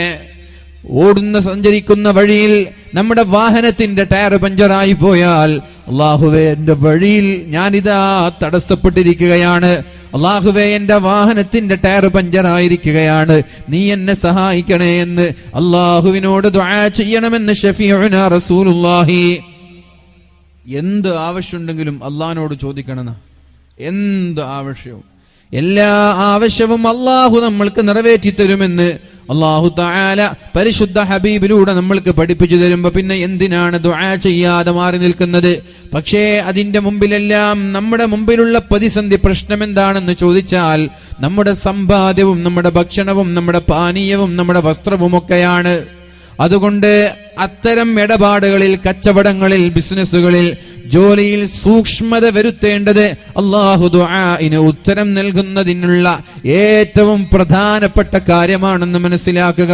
അല്ലാഹു തആല നമ്മുടെ ദുആഇനെ അല്ലാഹു സ്വീകരിക്കട്ടെ, നമ്മുടെ പ്രാർത്ഥനയെ അല്ലാഹു സ്വീകരിക്കട്ടെ. മഹാനായ ഈസാ നബി അലൈഹിസ്സലാം വലിയൊരു പ്രതിസന്ധിയിൽപ്പെട്ടപ്പോൾ അല്ലാഹുവിനോട് ദുആ ചെയ്യുന്നുണ്ട്. മഹാനായ ഈസാ നബി അലൈഹിസ്സലാമിനോട് ആകാശങ്ങളിൽ നിന്ന് ഭക്ഷണം നൽകിത്തരുമോ എന്ന് അവിടെയുള്ള ശത്രുക്കൾ, അനുയായികൾ ചോദിക്കുകയുണ്ടായി. ഒരു പ്രതിസന്ധിയാണ്. ഈസാ നബിയുടെ പ്രവാചകത്വം പോലും ചോദ്യം ചെയ്യപ്പെടുന്ന ഒരു സാഹചര്യം. എന്താ ചോദ്യം? എന്താണ്? ഞങ്ങൾക്ക് ഭക്ഷണം ആകാശത്ത് നിന്ന് തരണം, സുഭിക്ഷമായ ആവശ്യമുള്ള ഭക്ഷണമൊക്കെ തരണം, ആകാശത്ത് നിന്ന് സുപ്രയായിട്ട് നല്ലൊരു ഡൈനിങ് ടേബിളിൽ വെക്കുന്നത് പോലെ ഡെയിലി ഫുഡ് ആകാശത്ത് നിന്ന് കിട്ടണം. ഇങ്ങനെയൊക്കെ ചോദിക്കും. ബനു ഇസ്രായേലുകാർ ഇതിനപ്പുറവും ചോദിക്കും. അപ്പൊ മഹാനായ ഈസാ നബി അലൈഹിസ്സലാമിനോട് ചോദിച്ചപ്പോ ഈസാ നബിക്ക് വേറെ വഴിയുണ്ടോ? ഈസാ നബി അള്ളാഹിലേക്ക് മടങ്ങി, തളർറഅ, അള്ളാഹുവിലേക്ക് താണുകേണ് ദുആ ചെയ്തു. എന്താണ് ദുആ ചെയ്തത്? اللهم ربنا أنزل علينا مائدة من السماء تكون لنا عيدا لأولنا وآخرنا وآية منك وارزقنا وأنت خير الرازقين. ഇങ്ങനെ ഒരു പ്രതിസന്ധി ഘട്ടം വരുമ്പോൾ അള്ളാഹുവിനോട് പ്രാർത്ഥിക്കണം എന്നാണ് അള്ളാഹ് പറയുന്നത്. അത്ഭുതങ്ങൾ നേരത്തെ കാണിച്ച് പറഞ്ഞില്ലേ, ഗുഹയുടെ പാറ മാറ്റിയത്, കൈകൊണ്ട് നീക്കാൻ കഴിയാത്ത ഗുഹ നാവ് കൊണ്ടവർ മാറ്റിയില്ലേ പാറ. 3 ആളുകൾ തള്ളി നീക്കിയ പാറ, അനങ്ങാത്ത പാറ നാവ് കൊണ്ട് നീക്കാൻ അവർക്ക് കഴിഞ്ഞു. അത് അള്ളാഹു അത്ഭുതം കാണിക്കുന്നവനാണ്. അള്ളാഹു മുഴുവനും അസാധ്യമായ കാര്യങ്ങൾ ചെയ്ത് നമ്മുടെ ഈമാനിന് ശക്തി നൽകുന്ന ആളാ. അപ്പൊ മഹാനായ ഈസാ നബി അലൈഹി സ്വലാം എന്താണ് അള്ളാഹിനോട് ദുആ ചെയ്യുന്നത്? അല്ലാഹുമ്മ റബ്ബനാ, അള്ളാഹുവേ ഞങ്ങളുടെ രക്ഷിതാവേ, അൻസിൽ അലൈനാ മാഇദതം മിനസ്സമാ, ആകാശത്ത് നിന്നൊരു സുപ്ര നീ ഞങ്ങൾക്ക് ഇറക്കിത്തരണേ അല്ലാഹ്. മാഇദ, ഒരു തളിക, ആകാശത്ത് നിന്നൊരു തളിക, ആകാശത്ത് നിന്നൊരു ഭക്ഷണത്തിന്റെ തളിക ഞങ്ങൾക്ക് ഇറക്കിത്തരണം. ഇത് നിങ്ങൾ ചോദിക്കും, പഠിച്ചോനെ എനിക്ക് ആകാശത്ത് നിന്ന് ഭക്ഷണം തരണം എന്ന് പറയും. നിങ്ങൾ പറയോ? ഇനി തന്നു എന്ന് പറഞ്ഞ് നിങ്ങൾ വിശ്വസിക്കോ? ഇപ്പൊ ഏതെങ്കിലും ഒരു മൗലിയാർക്ക്, ഏതെങ്കിലും ഒരു തങ്ങൾക്ക് അങ്ങനെ അള്ളാഹ് ആകാശത്ത് ഡയറക്റ്റ് ഇറക്കി കൊടുത്തു എന്ന് പറഞ്ഞ് നിങ്ങൾ വിശ്വസിക്കോ? വിശ്വസിക്കൂല. നമ്മുടെ ഈമാന്റെ പ്രശ്നമാണ്. ഇത് ഖുർആൻ പറഞ്ഞത് കൊണ്ട് തള്ളിക്കളയാൻ കഴിയില്ല. മനസ്സിലായോ? ഒറ്റപ്പെട്ട് കഴിയുന്ന ഒരു സൂഫി ആവണമെന്നൊന്നും ഇല്ല കേട്ടോ. അത്ഭുതങ്ങൾ കാണാൻ വലിയ സൂഫികളാവണമെന്നൊന്നുമില്ല. അള്ളാഹുവിൽ ഉറച്ച വിശ്വാസമുള്ള ആർക്കും അള്ളാഹു അത്ഭുതം കാണിച്ചു കൊടുക്കും. തെറ്റൊക്കെ ചെയ്യുന്നുണ്ടാവും, എന്നാലും അയാൾക്ക് അള്ളാഹിനെ വലിയ വിശ്വാസമാണ്. ഏത് പ്രതിസന്ധിയിലും ആദ്യം പറയാൻ പഠിച്ചവനാണ്. അത്തരം ആളുകളുടെ കൂടെ അള്ളാഹ് എന്നും ഉണ്ടാവും. ദുനിയാവിലുണ്ടാവും, ആഖിറത്തിലുണ്ടാവും. ദുനിയാവിലും ആഖിറത്തിലും പ്രതിസന്ധി ഘട്ടത്തിൽ ഒറ്റപ്പെട്ടു പോയ ഒരാൾ യഥാർത്ഥ വിശ്വാസിയാണെങ്കിൽ അള്ളാഹു അവരുടെ കൂടെ ഉണ്ടാവും. അതിന് വലിയ ഔലിയാക്കളാവേണ്ട ആവശ്യമൊന്നുമില്ല. അപ്പൊ ഇവിടെ ദുആ ചെയ്യുന്നത് എന്താ? അല്ലാഹുമ്മ റബ്ബനാ അൻസിൽ അലൈനാ മാഇദതം മിനസ് സമാ, അല്ലാഹുവേ ആകാശ ലോകത്ത് നിന്ന് നല്ലൊരു തളികയെ നീ ഇറക്കി തരണേ അല്ലാ. തകൂനു ലനാ ഈദൻ ലിഅവ്വലിനാ വആഖിരിനാ. അല്ലാഹുവേ ഞങ്ങൾ ആദ്യത്തെ ആളുകളും ഇനി വരാനിരിക്കുന്ന ആളുകൾ അവർക്കൊരു ഈദായി ആഘോഷമായി ഒന്ന് നിന്റെ ഈ തളികയിൽ നിന്ന് ഭക്ഷണം കഴിച്ച് ഒരു ഈദാക്കി മാറ്റാൻ നീ തളികയെ ആകാശ ലോകത്ത് നിന്ന് ഇറക്കി തരണേ അല്ലാ. വആയതൻ മിൻക്, നിന്നിൽ നിന്നുള്ളൊരു ദൃഷ്ടാന്തമായി ഇത് കണ്ടാൽ ആളുകൾ വിശ്വസിക്കുമല്ലോ റബ്ബേ, നീ യഥാർത്ഥ റബ്ബാണെന്ന്, നീ യഥാർത്ഥ രക്ഷിതാവാണെന്ന്. നിങ്ങള് നബിയുടെ ഉമ്മത്തിന്റെ ഈമാനും മറ്റുള്ള ഉമ്മത്തിന്റെ ഈമാനും ഒന്ന് കമ്പയർ ചെയ്യണം. എന്തുകൊണ്ടാണ് നമ്മുടെ ഉമ്മത്ത് മറ്റുള്ള ഉമ്മത്തിനെക്കാളൊക്കെ മുമ്പന്തിയിലെത്തിയത്? അത് പരസ്പരം കമ്പയർ ചെയ്യേണ്ട ഒരു വിഷയമാണ്. നമ്മുടെ സമുദായവും ഇതിനു മുമ്പ് കഴിഞ്ഞു പോയ ഈസാ നബി, മൂസാ നബി, നൂഹ് നബി അവരുടെ സമുദായം തമ്മിലുള്ള വ്യത്യാസം എന്താണ്? ഇപ്പൊ നമ്മൾക്കിപ്പോ എന്തെങ്കിലും ഒരു അത്ഭുതം കണ്ടോ? അള്ളാഹുവാണ് എന്നതിനുള്ള എന്തെങ്കിലും അത്ഭുതം നമ്മൾക്ക് കാണുന്നുണ്ടോ ലൈവായിട്ട്? എന്നാൽ മുമ്പ് കഴിഞ്ഞു പോയ പ്രവാചകന്മാരുടെ സമുദായಕ್ಕೆ ലൈവായി അള്ളാഹിന്റെ അത്ഭുതങ്ങൾ കണ്ടവരാ. എന്താണ് അത്ഭുതം? ആകാശത്ത് നിന്ന് പടച്ചോനെ ഞങ്ങൾക്ക് നല്ലൊരു തളിക നിറയെ ഭക്ഷണം തരണമെന്ന് പറഞ്ഞപ്പോൾ അള്ളാഹു ഇറക്കി കൊടുത്തു ഭക്ഷണം, തളിക നിറയെ ഭക്ഷണം, എപ്പോ വേണമെങ്കിലും എടുത്തിട്ട് കഴിക്കാം. മന്നു സൽവ ഇറക്കി കൊടുത്തു. ആർക്ക്? മൂസാ നബി അലൈഹിസ്സലാമിന്റെ സമുദായത്തിന്. ഈസാ നബിയുടെ സമുദായത്തിനല്ലേ? അപ്പൊ ഈ തളികയിൽ നിറയെ ഭക്ഷണം കൊടുത്തു. അപ്പൊ ഇതവർക്ക് എന്തായി? ഇത് മതി. ആ കാലഘട്ടത്തിലുള്ള ഈസാ നബി അലൈഹിസ്സലാമിന്റെ ആ ചുറ്റുവട്ടത്തിലുള്ള ആളുകൾക്കൊക്കെ ഈ ഒരൊറ്റ ഒരു സംഭവം മതി. അള്ളാഹു ഉണ്ട്, അള്ളാഹുവിൽ ഞങ്ങൾ വിശ്വസിക്കണം, ഇത് യാഥാർത്ഥ്യമാണ്, ഹക്കാണ് എന്ന് പറയാൻ ഈ ഒരു തളിക ഇറങ്ങി. അത് കണ്ടു അവർ ചോദിച്ച കാര്യം കൊടുക്കാൻ. ഇതേപോലെയാണ് സ്വാലിഹ് നബിയോട് ഒട്ടകം വിജനമായ പാറക്കൂട്ടത്തിൽ നിന്ന് ഒരു ഒട്ടകത്തെ പ്രസവിപ്പിക്കണം എന്ന് പറഞ്ഞത്. വിജനമായ പാറക്കൂട്ടത്തിൽ നിന്ന് ഒട്ടകത്തെ പ്രസവിപ്പിക്കണം എന്ന് പറഞ്ഞത്. അപ്പൊ ഇത് കണ്ട ആളുകൾ അല്ലാഹുവിനെ കൊണ്ട് വിശ്വസിക്കണ്ടേ? ഇത് ഈ ഒരു സ്ഥലം, ഈ വിജനമായ ഒരു സ്ഥലത്ത് നിങ്ങൾ എന്നോട് പറയാൻ നിങ്ങൾ ഒരു മുഅ്മിനാണ് എന്നതിന് തെളിവായിട്ട് ഈ ഭൂമിയിൽ നിന്ന് ഒരു പശുവിനെ അല്ലെങ്കിൽ ഒരു ആടിനെ നിങ്ങൾ പുറത്തു കൊണ്ടുവന്നാൽ ഞങ്ങൾ വിശ്വസിച്ചോളാം. നിങ്ങളൊക്കെ മുസ്ലിങ്ങളെല്ലാം സങ്കല്പിക്കുക, വിശ്വസിച്ചോളാം എന്ന് പറഞ്ഞു. ഞാൻ എന്ത് ചെയ്തു? അള്ളാഹിനോട് ഞാൻ അങ്ങോട്ട് ദുആ ചെയ്തു. ഉടനെ തന്നെ ഈ ഭൂമി ഒരു ആടിനെ പ്രസവിച്ചു. നിങ്ങളെല്ലാവരും അത് കണ്ടു. നിങ്ങൾക്കത് പോരെ? അള്ളാഹിനെ കൊണ്ട് വിശ്വസിക്കാൻ അത് പോരെ? മരണം വരെ അള്ളാഹു ഉണ്ട് എന്നതിന് തെളിവായിട്ടത് പോരെ? ഞാനാണെങ്കിൽ വേറൊരു മാജിക് എവിടെയും കാണിച്ചിട്ടില്ല. ഞാനൊരു മജീഷ്യനല്ല, ഒരു മാരണം ചെയ്യുന്ന സാഹിറല്ല ഞാൻ. എനിക്കങ്ങനെ വിദ്യ അറിയില്ല. നിങ്ങൾ ആവശ്യപ്പെട്ടത് നിങ്ങൾ പറഞ്ഞ സ്ഥലത്ത് കാണിച്ചു കൊടുത്തു. അതാണെങ്കിൽ ആ പശുക്കുട്ടി ഇങ്ങനെ ജീവിക്കുന്നുണ്ട്.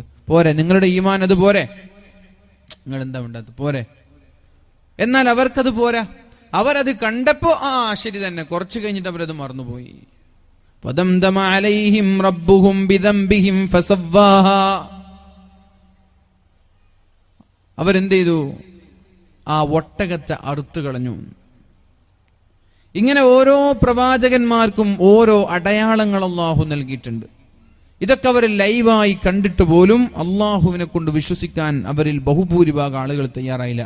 പക്ഷെ നമ്മൾ അങ്ങനെയല്ല. ഇതൊന്നും നമ്മൾ കണ്ടിട്ടില്ല. എത്രയോ വർഷങ്ങൾക്ക് മുമ്പ്, 1400 വർഷങ്ങൾക്ക് മുമ്പ് നബി സല്ലല്ലാഹു അലൈഹി വസല്ലമ തങ്ങൾ ഇവിടെ വന്നു, കുറച്ചു കാലം ജീവിച്ചു. അതിന്റെ അടയാളങ്ങളാണ് ഇവിടെ ബാക്കിയുള്ളത്. അത് കണ്ടിട്ട് നമ്മളൊക്കെ ഇന്നും വിശ്വസിച്ചു പോകുന്നത്. അപ്പോ പറഞ്ഞു വരുന്നത്, പ്രതിസന്ധി ഘട്ടത്തിൽ അള്ളാഹുവിനോട് ദുആ ചെയ്താൽ അള്ളാഹു നമ്മുടെ പ്രതിസന്ധിയെ മാറ്റിത്തരും എന്നാണ്. അപ്പൊ ഇവിടെ ഈസാ നബി അലൈഹിസ്സലാമിനെ സംബന്ധിച്ചിടത്തോളം ഒരു പ്രതിസന്ധിയാണ്. ജനങ്ങൾ ആവശ്യപ്പെട്ട തളിക അവർക്ക് നൽകിയില്ലെങ്കിൽ എന്താകും? ജനങ്ങള് വിശ്വസിക്കൂല. അപ്പൊ വിശ്വസിക്കാൻ വേണ്ടിയിട്ടാണ് ഈ തളിക ഇറക്കിയത്. പക്ഷേ അവരെന്ത് ചെയ്തു? ഇറക്കിയതിന് ശേഷം അവിശ്വാസികളായി മാറുകയും ചെയ്തു. പിന്നെയാണ് ഇബ്രാഹിം നബി അലൈഹിസ്സലാം അള്ളാഹുവിന്റെ കൽപ്പന പ്രകാരം തന്റെ ഭാര്യയെയും തന്റെ കുട്ടിയെയും എവിടെ ഉപേക്ഷിക്കുന്നുണ്ട്? എവിടെ? മക്കയിൽ കൊണ്ടുപോയി താമസിപ്പിക്കുന്നുണ്ട് ഹാജറിനെയും ഇസ്മായിൽ നബിയെയും. ആ സമയത്ത് അവിടെ ഭക്ഷണമില്ല, വെള്ളമില്ല, ജനങ്ങളില്ല, പഴങ്ങളില്ല, ഭക്ഷണമില്ല. പ്രതിസന്ധിയാണ്. പട്ടിണി കിടന്നു മരിക്കേണ്ടവരാണവർ. കാരണം അവിടെ ഈ കുഞ്ഞിന് പാല് കൊടുക്കാൻ പോലും മഹദിയായ ഹാജർ ബീവിയുടെ മാറിടത്തിൽ പാലില്ല. അങ്ങനെ പ്രയാസപ്പെടുന്ന സമയത്താണല്ലോ മഹാനായ ഇബ്രാഹിം നബി അലൈഹിസ്സലാം അല്ലാഹുവിനോട് ദുആ ചെയ്തത്. വഇദ് ഖാല ഇബ്രാഹിം റബ്ബി ജഅൽ ഹാദാ ബലദൻ ആമിനൻ വർസുഖ് അഹ്ലഹു മിനത്ത് തമറാത്ത് മൻ ആമന മിൻഹും ബില്ലാഹി വൽ യൗമിൽ ആഖിർ قال ومن كفر فأمتعه قليلا ثم ألتره إلى عذاب النار وبئس المصير. അല്ലാഹുവേ, ഈ നാടിനെ നീ നിർഭയത്വമുള്ള നാടാക്കണേ അല്ലാ, പേടിയില്ലാത്ത നാടാക്കണേ എന്ന് ദുആ ചെയ്തു. വർസുഖ് അഹ്ലഹു മിനത്ത് തമറാത്ത്, അല്ലാഹുവേ, ഈ നാട്ടുകാർക്ക് ആവശ്യമായ പഴങ്ങളെല്ലാം നീ നൽകണേ അല്ലാ, ആവശ്യമുള്ള ഭക്ഷണങ്ങളെല്ലാം നൽകണേ എന്ന് മഹാനായ ഇബ്രാഹിം നബി അലൈഹിസ്സലാമാണ് ദുആ ചെയ്യുന്നത്. അതേപോലെയാണ് വിജനമായ സ്ഥലം ഇന്ന് നിർഭയത്വമുള്ള നാടായി. മസ്ജിദുൽ ഹറമിൽ പോയിട്ട് രാത്രി 1 മണിക്കും ഏത് പെണ്ണിനും ഒറ്റയ്ക്ക് സ്വതന്ത്രമായിട്ട് നടക്കാം. ഹറമിൽ മക്കയിൽ എവിടെയും ഒരു പെണ്ണിന് സ്വതന്ത്രമായി ഒറ്റയ്ക്ക് എവിടെ നടക്കാം, ആർക്കും നടക്കാം. അക്രമം ഉണ്ടാവൂല, കൊല്ലൂല, പേടിപ്പിക്കൂല, പീഡിപ്പിക്കൂല, ധൈര്യമായി നടക്കാം. എന്താണ് കാരണം? ഇബ്രാഹിം നബി അലൈഹിസ്സലാമിന്റെ ദുആയാണത്. റബ്ബി ജഅൽ ഹാദാ ബലദൻ ആമിനാ, അല്ലാഹുവേ, ഈ നാടിനെ നിർഭയത്വമുള്ള നാടാക്കണേ അല്ലാ. വർസുഖ് അഹ്ലഹു മിനത്ത് തമറാത്ത്, അല്ലാഹുവേ, ഈ നാട്ടിൽ, ഈ കുടുംബത്തിൽ, ഈ നാട്ടുകാർക്ക് വ്യത്യസ്തമായ പഴങ്ങൾ നൽകണേ അല്ലാ. ഇന്ന് മക്കയിൽ പോയാൽ നിങ്ങൾക്ക് ലഭിക്കാത്ത പഴങ്ങളൊന്നും ഉണ്ടാവൂല. ലോകത്തുള്ള ഏകദേശം എല്ലാ പഴങ്ങളും എവിടെ ഉണ്ടാവും? മക്കത്തുണ്ടാവും. അപ്പൊ അങ്ങനെ ഒരു പ്രതിസന്ധി ഘട്ടത്തിൽ ഭാര്യയെയും മകനെയും അവിടെ താമസിപ്പിച്ച് മഹാനായ ഇബ്രാഹിം നബി അലൈഹിസ്സലാം ദുആ ചെയ്തതിന്റെ ഫലമാണ് ആ മക്ക ഇന്നത്തെ മക്കയായി മാറിയത്. പാറക്കൂട്ടങ്ങൾ മാത്രമുള്ള, വിജനമായ, ആളുകളില്ലാത്ത, പക്ഷികളില്ലാത്ത, വെള്ളമില്ലാത്ത, ജനബാഹുല്യമില്ലാത്ത ഒരു വിജനമായ മരുഭൂമി ഇന്ന് കാണുന്ന ജനസാന്ദ്രതയുള്ള ഉറങ്ങാത്ത നാടായി മാറിയത് മഹാനായ ഇബ്രാഹിം നബി അലൈഹിസ്സലാമിന്റെ പ്രാർത്ഥനയാണെന്ന് നമ്മൾ മനസ്സിലാക്കണം. അതേപോലെ തന്നെയാണ് മഹാനായ യൂസുഫ് നബി അലൈഹിസ്സലാം അല്ലാഹുവിനോട് ദുആ ചെയ്തത്. അല്ലാഹുവേ, ഖാല റബ്ബിസ് സിജ്നു അഹബ്ബു ഇലയ്യ മിമ്മാ യദഊനനി ഇലൈഹി وإلا تصرف عني كيدهن أصب إليهن وأكن من الجاهلين. ഫിത്നയെ ഭയന്നു വീട്ടിൽ നിന്നാൽ ഇനി വ്യഭിചാരത്തിന് സാധ്യതയുണ്ട്. വീട്ടിന്റെ ഉടമസ്ഥയാണെങ്കിൽ പിന്നാലെ കൂടി വ്യഭിചാരത്തിന് വേണ്ടി ക്ഷണിച്ചുകൊണ്ടിരിക്കുകയാണ്.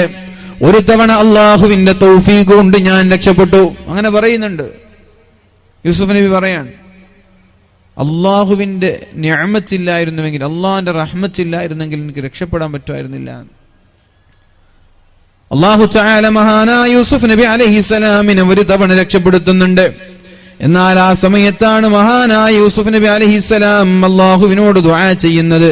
അല്ലാഹുവേ, വലഖദ് ഹമ്മത് ബിഹി വഹമ്മ ബിഹാ ലൗലാ അർആ ബുർഹാന റബ്ബി. വലഖദ് ഹമ്മത് ബിഹി വഹമ്മ ബിഹാ എന്ന് പറഞ്ഞാൽ രണ്ടുപേർക്ക് അങ്ങോട്ടും ഇങ്ങോട്ടും താല്പര്യം തോന്നിന. എന്നാൽ വലൗലാ അർആ ബുർഹാന റബ്ബി, അല്ലാഹുവിന്റെ കാരുണ്യം, അല്ലാഹുവിന്റെ വ്യക്തമായ ഇടപെടൽ അവിടെ ഉണ്ടായിരുന്നില്ലെങ്കിൽ രണ്ടുപേർക്ക് അങ്ങോട്ടും ഇങ്ങോട്ടും താല്പര്യം തോന്നുമായിരുന്നു. എന്തുകൊണ്ട് തോന്നിയില്ല? എന്തുകൊണ്ട് അവിടെ പ്രശ്നം ഉണ്ടായില്ല? അല്ലാഹുവിന്റെ ഇടപെടലാണ്. മഹാനായ യൂസുഫ് നബി അലൈഹിസ്സലാമിനെ അല്ലാഹു സംരക്ഷിച്ചതുകൊണ്ടാണ്, അല്ലാഹുവിന്റെ വ്യക്തമായ ഇടപെടൽ കൊണ്ടാണ് യൂസുഫ് നബി അലൈഹിസ്സലാമിനെ അങ്ങനെ ഒരു ചിന്തയിൽ നിന്ന് രക്ഷപ്പെടുത്തുന്നത്. وراودته التي هو في بيتها عن نفسه وغلقت الأبواب وقالت هيت لك قال معاذ الله إنه ربي أحسن مثواي إنه لا يفلح الظالمون. തന്റെ പിന്നാലെ കടന്നു വന്ന വ്യഭിചാരത്തിന് വേണ്ടി ക്ഷണിച്ചപ്പോൾ മഹാനായ യൂസുഫ് നബി അലൈഹിസ്സലാമിന് മഅദല്ലാഹ് എന്ന് പറയാനുള്ള ആ ഒരു ധൈര്യം കൊടുത്തത്, ആ ഒരു ഈമാൻ കൊടുത്തത് ലൗലാ അർആ ബുർഹാന റബ്ബി വലഖദ് ഹമ്മത് ബി, പെണ്ണിന് താല്പര്യം തോന്നി. അതേപോലെ വഹമ്മ ബിഹാ ലൗലാ അർആ ബുർഹാന റബ്ബി, എന്റെ കാരുണ്യം, എന്റെ ഇടപെടൽ അവിടെ ഉണ്ടായിരുന്നില്ലെങ്കിൽ യൂസുഫ് നബിയും പെട്ടുപോകുമായിരുന്നു. അങ്ങനെയാണ് മഹാനായ യൂസുഫ് നബി അലൈഹിസ്സലാം അല്ലാഹുവിനോട് ദുആ ചെയ്യുന്നത്. ഖാല റബ്ബിസ് സിജ്നു അഹബ്ബു ഇലയ്യ, അല്ലാഹുവേ എനിക്ക് ജയിലാണ് അല്ലാഹുവേ ഇഷ്ടം, എനിക്ക് ജയിൽ മതി, ഈ വീട്ടിനേക്കാളും നല്ലത് ജയിലാണ്. മിമ്മാ യദഊനനി ഇലൈഹി, ഇവർ ക്ഷണിക്കുന്നതിനേക്കാളും നല്ലത് എനിക്ക് ജയിലറയാണ്. വഇല്ലാ തസ്രിഫ അന്നി കൈദഹുന്ന, അവരുടെ കുതന്ത്രത്തിൽ നിന്ന് എന്നെ നീ രക്ഷപ്പെടുത്തിയില്ലെങ്കിൽ അസ്ബു ഇലൈഹിന്ന, ഞാൻ പെട്ടുപോകും അല്ലാഹ്. അങ്ങനെ യൂസുഫ് നബി അലൈഹിസ്സലാം ആ വീട്ടിൽ നിന്ന് മോചിതനായി ജയിലിൽ കിടന്നു. ആ വീടിനേക്കാളും നല്ലത് ജയിലറയായിരുന്നു. അപ്പൊ അങ്ങനെ ഒരു പ്രതിസന്ധി, ഈമാൻ പോലും നഷ്ടപ്പെടുന്ന ഒരു സാഹചര്യം. ആ സമയത്താണ് അള്ളാഹുവിനോട് ദുആ ചെയ്യുന്നത് മഹാനായ യൂസുഫ് നബി അലൈഹിസ്സലാം. അതിന് പരിഹാരമായി അല്ലാഹു തആല ജയിലറയാണ് നൽകിയത്. ആ ജയിലറയിൽ നിന്നാണ് പിന്നെ ഒരു നാടിന്റെ രാജാവായി യൂസുഫ് നബി അലൈഹിസ്സലാം നിരപരാധിയാണെന്നുള്ള പ്രഖ്യാപനത്തോടുകൂടി പുറത്തു വരുന്നത്. പിന്നെ അല്ലാഹു തആല പറയുന്നുണ്ട് പരിശുദ്ധമായ ഖുർആനിൽ, വലഖദ് അർസൽനാ ഇലാ ഉമമിൻ മിൻ ഖബ്ലിക് ഫഅഖദ്നാഹും ബിൽബഅസാഇ വല്ലറാ. അല്ലാഹു തആല സൂറത്തുൽ അൻആമിലെ 42-ാമത്തെ ആയത്താണിത്. വലഖദ് അർസൽനാ ഇലാ ഉമമിൻ മിൻ ഖബ്ലിക്, നബിയോട് പറയുകയാണ് നിങ്ങളുടെ മുമ്പിലും ഒരുപാട് സമുദായത്തിലേക്ക് ഞാൻ ദൂതന്മാരെ അയച്ചിട്ടുണ്ട്, പ്രവാചകന്മാരെ അയച്ചിട്ടുണ്ട്. നിങ്ങളുടെ മുമ്പും നബി തങ്ങളോട് പറയാണ് നിങ്ങളുടെ മുമ്പും ഒരുപാട് സമുദായത്തിലേക്ക് ഞാൻ പ്രവാചകന്മാരെ അയച്ചിട്ടുണ്ട്. വലഖദ് അർസൽനാ ഇലാ ഉമമിൻ മിൻ ഖബ്ലിക് ഫഅഖദ്നാഹും ബിൽബഅസാഇ വല്ലറാ. നിങ്ങളുടെ സമുദായം അനുഭവിക്കുന്നത് പോലെ അവരുടെ സമുദായത്തിനും ഒരുപാട് പ്രയാസങ്ങൾ അനുഭവിക്കേണ്ടി വന്നിട്ടുണ്ട്. ലാ ഇലാഹ ഇല്ലല്ലാഹ് ചൊല്ലിയതിന്റെ പേരിലാണ് മഹാനായ ബിലാൽ ഇബ്നു റബാഹ തങ്ങളെ വിജനമായ മരുഭൂമിയിലൂടെ നഗ്നനാക്കി വലിച്ചു കൊണ്ടുപോയത്, ചുട്ടുപൊള്ളുന്ന വെള്ളം ശരീരത്തിലേക്ക് ഒഴിച്ചത്, വലിയ പാറകൾ കൊണ്ടുവന്ന് ബിലാൽ തങ്ങളുടെ വയറ്റത്തേക്ക് കയറ്റിവെച്ചത്, ചാട്ടവാർ ആകാശത്തിലേക്ക് ഉയർത്തി ശരീരത്തിലേക്ക് നന്നായി അടിച്ചത്, ശരീരത്തിൽ നിന്ന് രക്തം പൊട്ടി ആ നഗ്നമായ ശരീരം മരുഭൂമിയിലൂടെ വലിച്ചു കൊണ്ടുപോയിട്ടും ഇസ്ലാമിൽ നിന്ന് പിന്മാറാൻ പറഞ്ഞപ്പോൾ ഞാൻ പിന്മാറൂല എന്ന് ധൈര്യസമേതം ധീരമായി പ്രഖ്യാപിച്ച മഹാനായ ബിലാൽ തങ്ങളുടെ വായയിലേക്ക് വെള്ളം ചോദിച്ചപ്പോൾ മൂത്രമൊഴിക്കുക പോലും ചെയ്തിട്ടുണ്ട് വായയിലേക്ക്. ആ വായയിൽ നിന്നാണ് ലോകത്ത് ഏറ്റവും മനോഹരമായ തക്ബീറിന്റെ അലയൊളികൾ, ബാങ്കിന്റെ അലയൊളികൾ മഹാനായ ബിലാൽ ഇബ്നു റബാഹ തങ്ങളെ ഏൽപ്പിച്ചത്. റസൂലുള്ളാഹി സ്വല്ലല്ലാഹു അലൈഹി വസല്ലം വെള്ളം വേണം, വെള്ളം വേണം എന്ന് പറഞ്ഞപ്പോ ഫറഫഅ സൗബ, വസ്ത്രം ഉയർത്തിയിട്ട് വായിലേക്ക് മൂത്രമൊഴിച്ചു കൊടുത്തു. എന്താ ചെയ്ത തെറ്റെന്താ? മുസ്ലിമായി എന്നുള്ളതാണ്. മുസ്ലിമായി എന്ന കാരണത്താൽ വായിലേക്ക് മൂത്രമൊഴിച്ചു കൊടുത്തു. അതും എവിടെ? ചുട്ടുപൊള്ളുന്ന മരുഭൂമിയിൽ നഗ്നനായി വലിച്ചു കൊണ്ടുപോവാൻ. നിരന്തരമായി ചാട്ടവാറ് കൊണ്ട് അടിക്കുന്നുണ്ട്, ചുട്ടുപൊഴുത്ത വെള്ളം ശരീരത്തിലേക്ക് ഒഴിക്കുന്നുണ്ട്, ശരീരത്തിന്റെ ചർമ്മങ്ങളൊക്കെ പോയിട്ടുണ്ട്, പഴുത്തു പോയിട്ടുണ്ട്. ആ സമയത്ത് പോലും ഇസ്ലാമിൽ നിന്ന് പിന്മാറാതെ മഹാനായ ബിലാൽ ഇബ്നു റബാഹ റളിയല്ലാഹു അനുഭവിച്ച ആ ഒരു ത്യാഗം, ആ ത്യാഗം എത്രത്തോളം ഉണ്ട് എന്ന് നിങ്ങളോട് പറഞ്ഞു തരേണ്ട ആവശ്യമില്ല. മുസ്ലിമായതിന്റെ പേരിൽ ഒരു പാവപ്പെട്ട ചെറുപ്പക്കാരനെ വെട്ടി നുറുക്കിയ നാടാണിത്, തൊട്ടടുത്ത നാട്. എന്താണ് സംഭവിച്ചത്? അവരാഗ്രഹിച്ചതിന്റെ നേരെ വിപരീതമാണ് ഇവിടെ സംഭവിച്ചത്. ഒരു മുസ്ലിമായ ഒരു ചെറുപ്പക്കാരനെ പട്ടാപ്പകലിൽ നിർദാക്ഷിണ്യം, കരുണയില്ലാതെ, കണ്ണിൽ ചോരയില്ലാതെ വെട്ടി നുറുക്കുമ്പോൾ അവർ മനസ്സിലാക്കിയത് ഒരു മുസ്ലിമിനെ തീർത്താൽ ഒരു എണ്ണം കുറയുമെന്നാണെങ്കിൽ ആ മരണത്തോടുകൂടിയാണ് ഫൈസലിന്റെ മാതാപിതാക്കൾ ഇസ്ലാമിലേക്ക് കടന്നു വന്നത്. ഇതിനെ എത്ര തകർക്കാൻ ശ്രമിച്ചാലും ഈ മുസ്ലിം എന്ന് പറയുന്ന ഇസ്ലാമിക സമൂഹം തളരുമെന്ന് നിങ്ങൾ ആരും വിചാരിക്കണ്ട. ഇത് വളരുകയാണ് ചെയ്യുന്നത്. NRCയും CAAയും വന്നപ്പോഴാണ് ഈ രാജ്യത്തുള്ള ഒരുപാട് ആളുകൾ ഇസ്ലാം എന്താണെന്ന് മനസ്സിലാക്കിയത്. സ്വാതന്ത്ര്യ സമര സേനാനികളിൽ 60,000 ആളുകൾ മുസ്ലിമീങ്ങളായിരുന്നു എന്ന് ഉല്ലേഖനം ചെയ്യപ്പെട്ട രേഖകൾ പോലും ഇവിടുത്തെ അമുസ്ലിമീങ്ങൾ പ്രഭാഷണം നടത്താൻ തുടങ്ങിയത് ഈ NRCയും CAAയും വന്നപ്പോഴാണ്. ഇസ്ലാമിനെ ജനങ്ങൾ മനസ്സിലാക്കിയത് അപ്പോഴാണ്. എന്താണ് ഇവിടുത്തെ ഇസ്ലാമിന്റെ പ്രസക്തി? എന്താ? സ്വാതന്ത്ര്യ ഭാരതത്തിൽ ഇന്ത്യ രാജ്യത്ത് ഇസ്ലാമിന് ഇത്രത്തോളം പ്രസക്തിയുണ്ട് എന്ന് ഇവിടുത്തെ ഹൈന്ദവ മതക്കാർ പോലും മനസ്സിലാക്കിയത് അമിത്ഷായുടെയും മോദിയുടെയും ഈ NRC നടപ്പിലാക്കിയപ്പോഴാണ്. അല്ലെ? ഇസ്ലാമിന് ഒരു വിലയും ഒരു പക്ഷെ പലരുടെ മനസ്സിലുണ്ടായിട്ടുണ്ടാവില്ല. ഇവരിത് നടപ്പിലാക്കിയപ്പോൾ അവർ ഇസ്ലാമിനെ കുറിച്ച് പഠിച്ചു.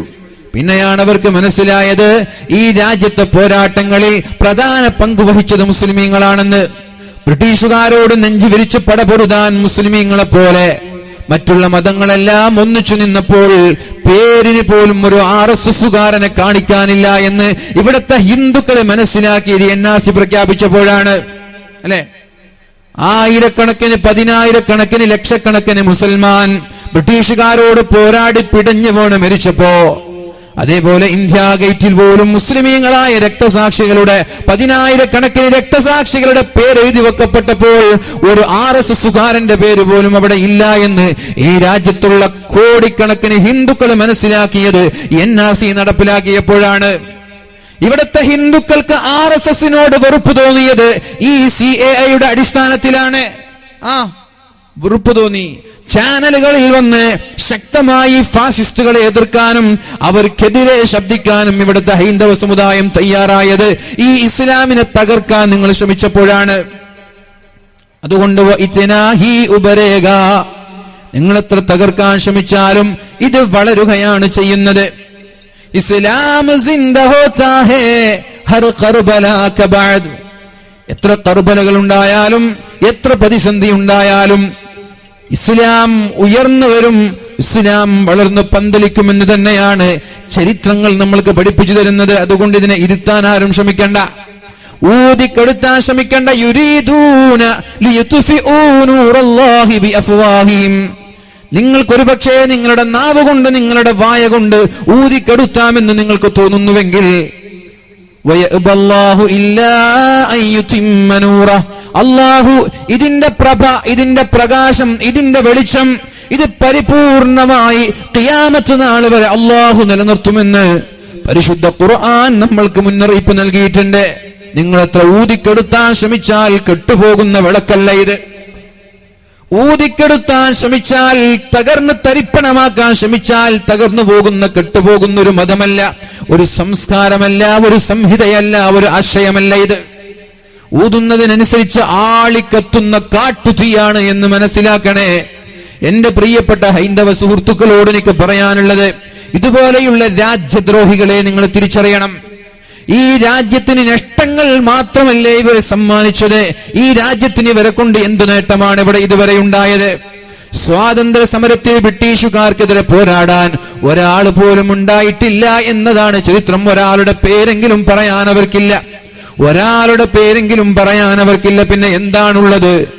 ആകെ അവർക്ക് പറയാനുള്ളത്, വിഭജന സമയത്ത് ലക്ഷക്കണക്കിന് ആളുകൾ ജീവൻ കൊണ്ട്, ചില ആളുകൾ പാകിസ്ഥാനിലേക്കും, ചില ആളുകൾ പാകിസ്ഥാനിൽ നിന്ന് ഇന്ത്യയിലേക്കും പരസ്പരം പലായനം ചെയ്യുന്ന സമയത്ത് അവിടെയുള്ള ഒരുപാട് സ്ത്രീകളെ ബലാത്സംഗം ചെയ്തു എന്ന ഒരൊറ്റ ഒരു കാര്യമല്ലാതെ, അവിടെയുള്ള നിരപരാധികളായ ജീവനം കൊണ്ടോടുന്ന സ്ത്രീകളെ ബലാത്സംഗം ചെയ്തു എന്ന ഒരൊറ്റ ഒരു അടയാളമല്ലാതെ ഈ ഫാസിസ്റ്റുകൾക്ക് എന്താണ് ഇവിടെ പറയാൻ ബാക്കി വെച്ചിട്ടുള്ളത്? എന്താ അവർക്കുള്ളത്?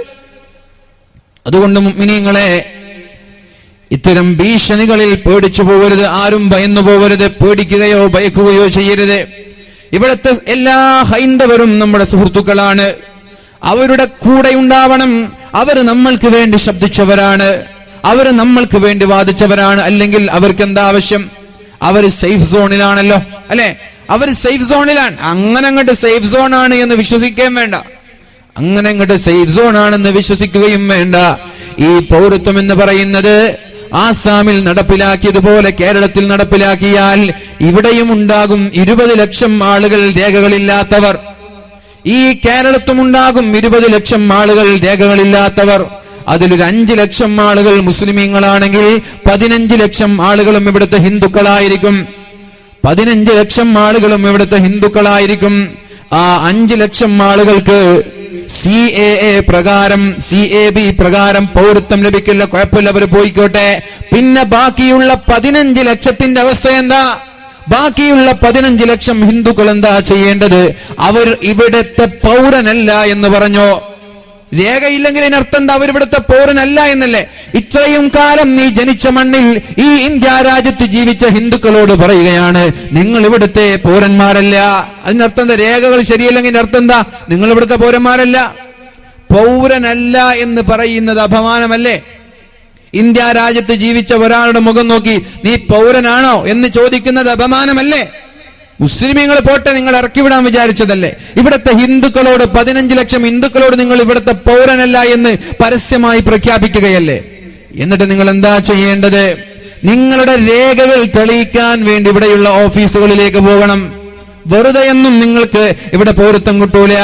നിങ്ങൾ പാകിസ്ഥാനിൽ നിന്ന് വന്നവരാണെന്ന് തെളിയിക്കണം, അഫ്ഗാനിസ്ഥാനിൽ നിന്ന് വന്നവരാണെന്ന് തെളിയിക്കണം.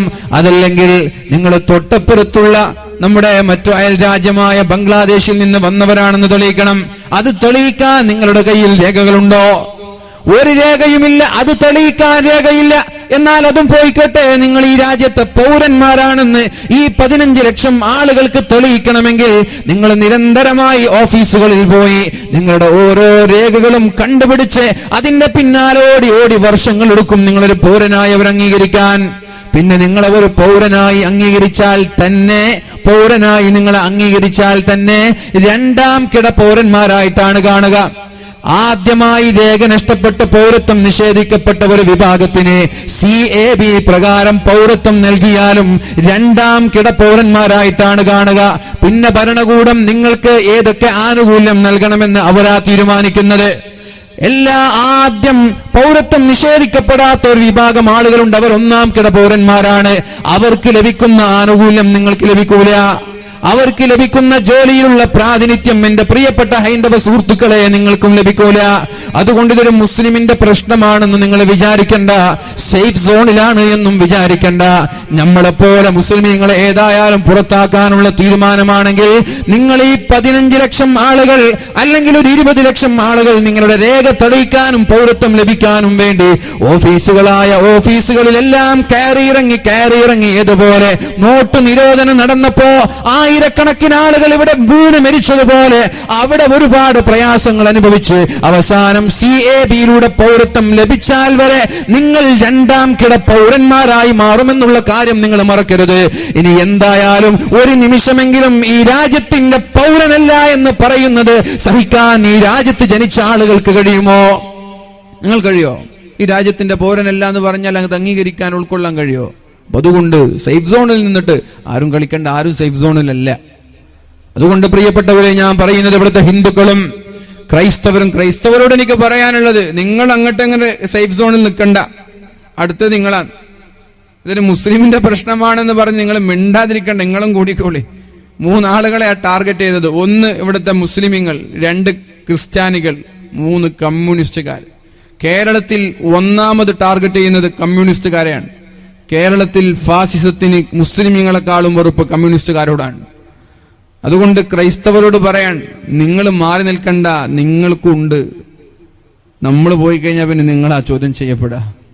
അതുകൊണ്ട് മാറി നിൽക്കണ്ട, നമ്മുടെ കൂടെ വാ. എല്ലാവരും ഒന്നിച്ചു നിന്ന്, ഹിന്ദുക്കളും മുസ്ലിങ്ങളും ക്രൈസ്തവരും മതമില്ലാത്തവരും എല്ലാവരും ഒന്നിച്ചു നിന്ന് പടപൊരുതേണ്ട രാജ്യത്തിന്റെ പ്രശ്നമാണെന്ന് മനസ്സിലാക്കി നമ്മൾ നിരന്തരമായി പിൻവലിക്കുന്നത് വരെ പോരാടൂ. ഇൻഷാ അല്ലാഹ് വിജയമൊക്കെ ഉണ്ടാകും. അതിൽ നിങ്ങൾക്ക് ആർക്കും വ്യാകുലതയോ പേടിയോ ആകുലതയോ ഒന്നും വേണ്ട. അപ്പൊ ഞാൻ നിർത്താൻ പോവാണ്. അള്ളാഹു പറയാണ് ഖുർആനിൽ, വലഖദ് അർസൽനാ ഇലാ ഉമമിൻ മിൻ ഖബ്ലിക്, നിങ്ങൾക്ക് മുമ്പ് കഴിഞ്ഞുപോയ സമുദായങ്ങളിലേക്ക് ഞാൻ പ്രവാചകന്മാരെ അയച്ചിട്ടുണ്ട്. ഫഅഖദ്നാഹും ബിൽ ബഅസാഇ വല്ലറാ, അവർക്ക് വ്യത്യസ്തമായ പരീക്ഷണങ്ങൾ ഞാൻ നൽകിയിട്ടുണ്ട്. എന്തിനാണ് പരീക്ഷണങ്ങൾ നൽകിയത്? ലഅല്ലഹും യല്ലറഊൻ ലഅല്ലഹും യതലറഊൻ, അല്ലാഹുവിലേക്ക് താണുകേട് വിനയാന്വിതരായി ദുആ ചെയ്യാൻ വേണ്ടിയിട്ടാണ്. നമ്മുടെ വിഷയം എന്താ? പ്രാർത്ഥനയാണ് മുഅ്മിനിന്റെ ശക്തി. ഒരു മുസ്ലിമിന്റെ ആയുധം, ഒരു വിശ്വാസിയുടെ ആയുധം പ്രാർത്ഥനയാണ്. എന്തിനാണ് അല്ലാഹു പരീക്ഷണങ്ങൾ നൽകുന്നത്? ലഅല്ലഹും യതലറഊൻ, താണുകേണ് വിനയാന്വിതരായി. അങ്ങനെ തന്നെ പടച്ചോൻ എനിക്കത് താ, അല്ലാഹുവിനെ പേടിപ്പിക്കാൻ നിൽക്കണ്ട. ദുആക്കൊരു ശൈലിയുണ്ട്. ദുആക്കൊരു ശൈലിയുണ്ട്. ഒരു പോലീസുകാരന്റെ മുമ്പിൽ പോയിട്ട് എനിക്കങ്ങോട്ട് ലൈസൻസ് ഒന്നും തരൂല എന്ന് പറയോ?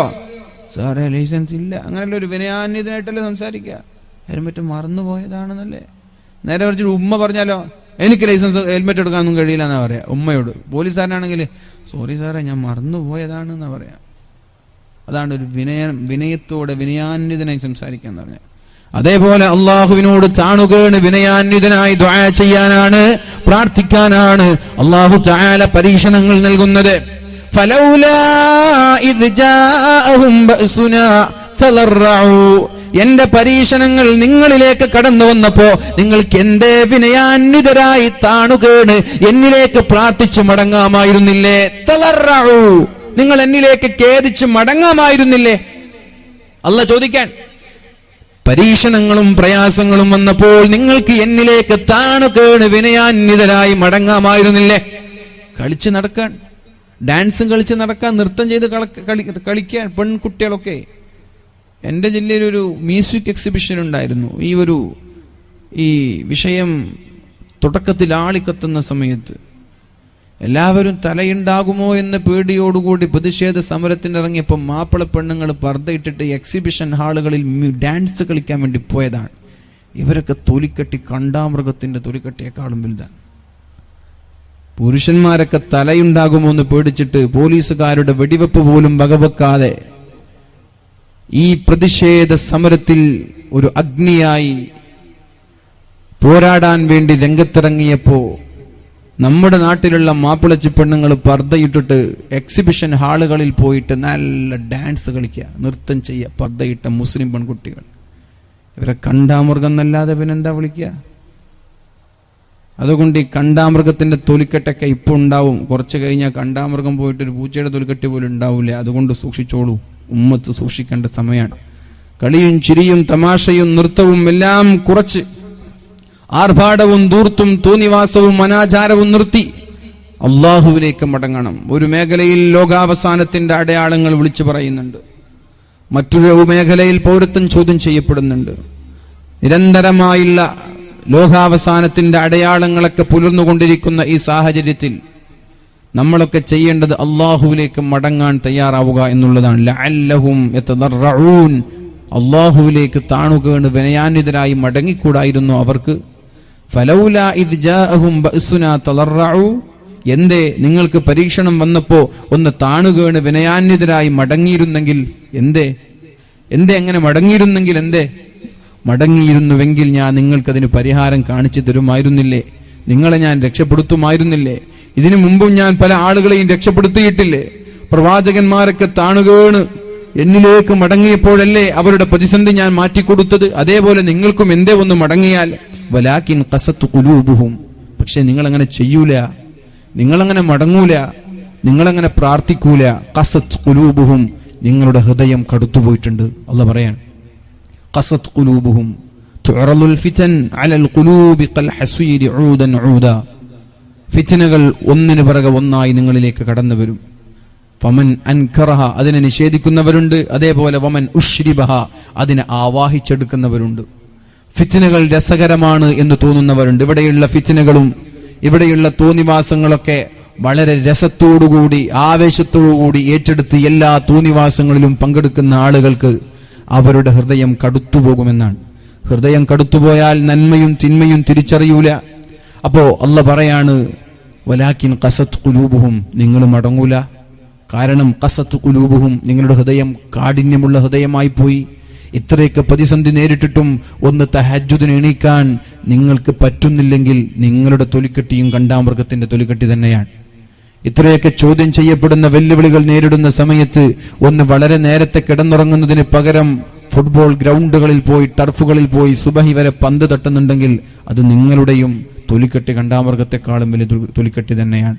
പെൺകുട്ടികളെ മാത്രം പറയണ്ട, ഒന്ന് അല്ലാഹുവിലേക്ക് മടങ്ങാൻ വളരെ നേരത്തെ വന്ന് വീട്ടിൽ കിടന്നുറങ്ങി നമ്മുടെ പഴയകാല ചെയ്തികളും തോന്നിവാസങ്ങളും കളിയും ചിരിയുമൊക്കെ മാറ്റിവെച്ചു വെറുതെ അനാവശ്യമായി സമയം കൊല്ലുന്ന രീതിയിലുള്ള ആവശ്യമില്ലാത്ത കളികൾ, ആവശ്യമില്ലാത്ത ലഹരികൾ, ആവശ്യമില്ലാത്ത ലഹുവും എല്ലാ തോന്നിവാസങ്ങളിൽ നിന്നും മാറി നിന്ന് വളരെ നേരത്തെ വീട്ടിലേക്ക് വന്ന് ഒരു നാട് മുഴുവനും ഒരു കുടുംബം മുഴുവനും എല്ലാ സർവ്വ മുസ്ലിമീങ്ങളും ഒന്ന് നേരത്തെ എണീറ്റ് തഹജ്ജുദ് നിസ്കരിച്ചിരുന്നുവെങ്കിൽ, അത് കഴിഞ്ഞ് അള്ളാഹുവിനോട് ദുആ ചെയ്തിരുന്നുവെങ്കിൽ നിങ്ങളുടെ ഏത് പ്രതിസന്ധിയെയും പുഷ്പം പോലെ പരിഹരിച്ചു തരാൻ അള്ളാഹു ഉണ്ടാകും.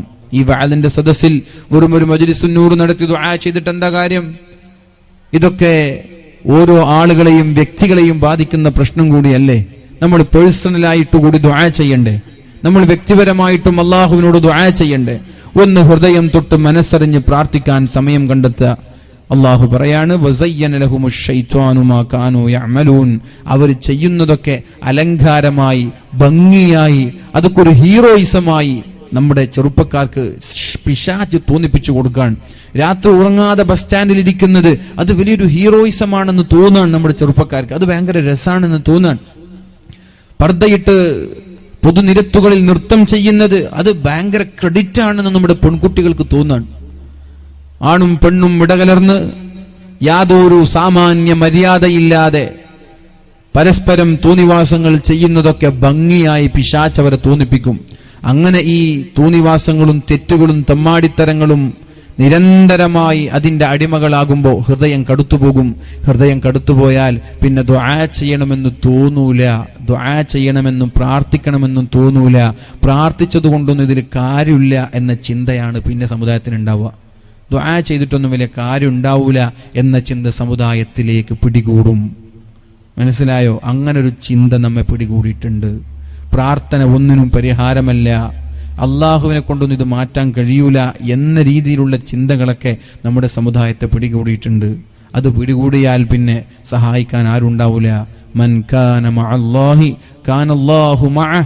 ആരാണോ അള്ളാഹുവിന്റെ കൂടെ നിൽക്കുന്നത് അവരുടെ കൂടെ അള്ളാഹു ഉണ്ടാകുമെന്ന് പരിശുദ്ധ റസൂലുള്ളാഹി സ്വല്ലല്ലാഹു അലൈഹി വസല്ലം അവസാനമായി നബിതങ്ങൾ ബദർ യുദ്ധത്തിന്റെ രാത്രിയിൽ ആ മരുഭൂമിയിൽ കിടന്ന് അള്ളാഹുവിനോട് ദുആ ചെയ്തൊരു രംഗമുണ്ട്. അല്ലാഹുമ്മ ഹസിംഹും അല്ലാഹുമ്മ ഇല്ലം തുഹ്ലിക് ഹാദിഹിൽ ഇസാബ ലാ തുഅബദ് ഫിൽ അർദ്.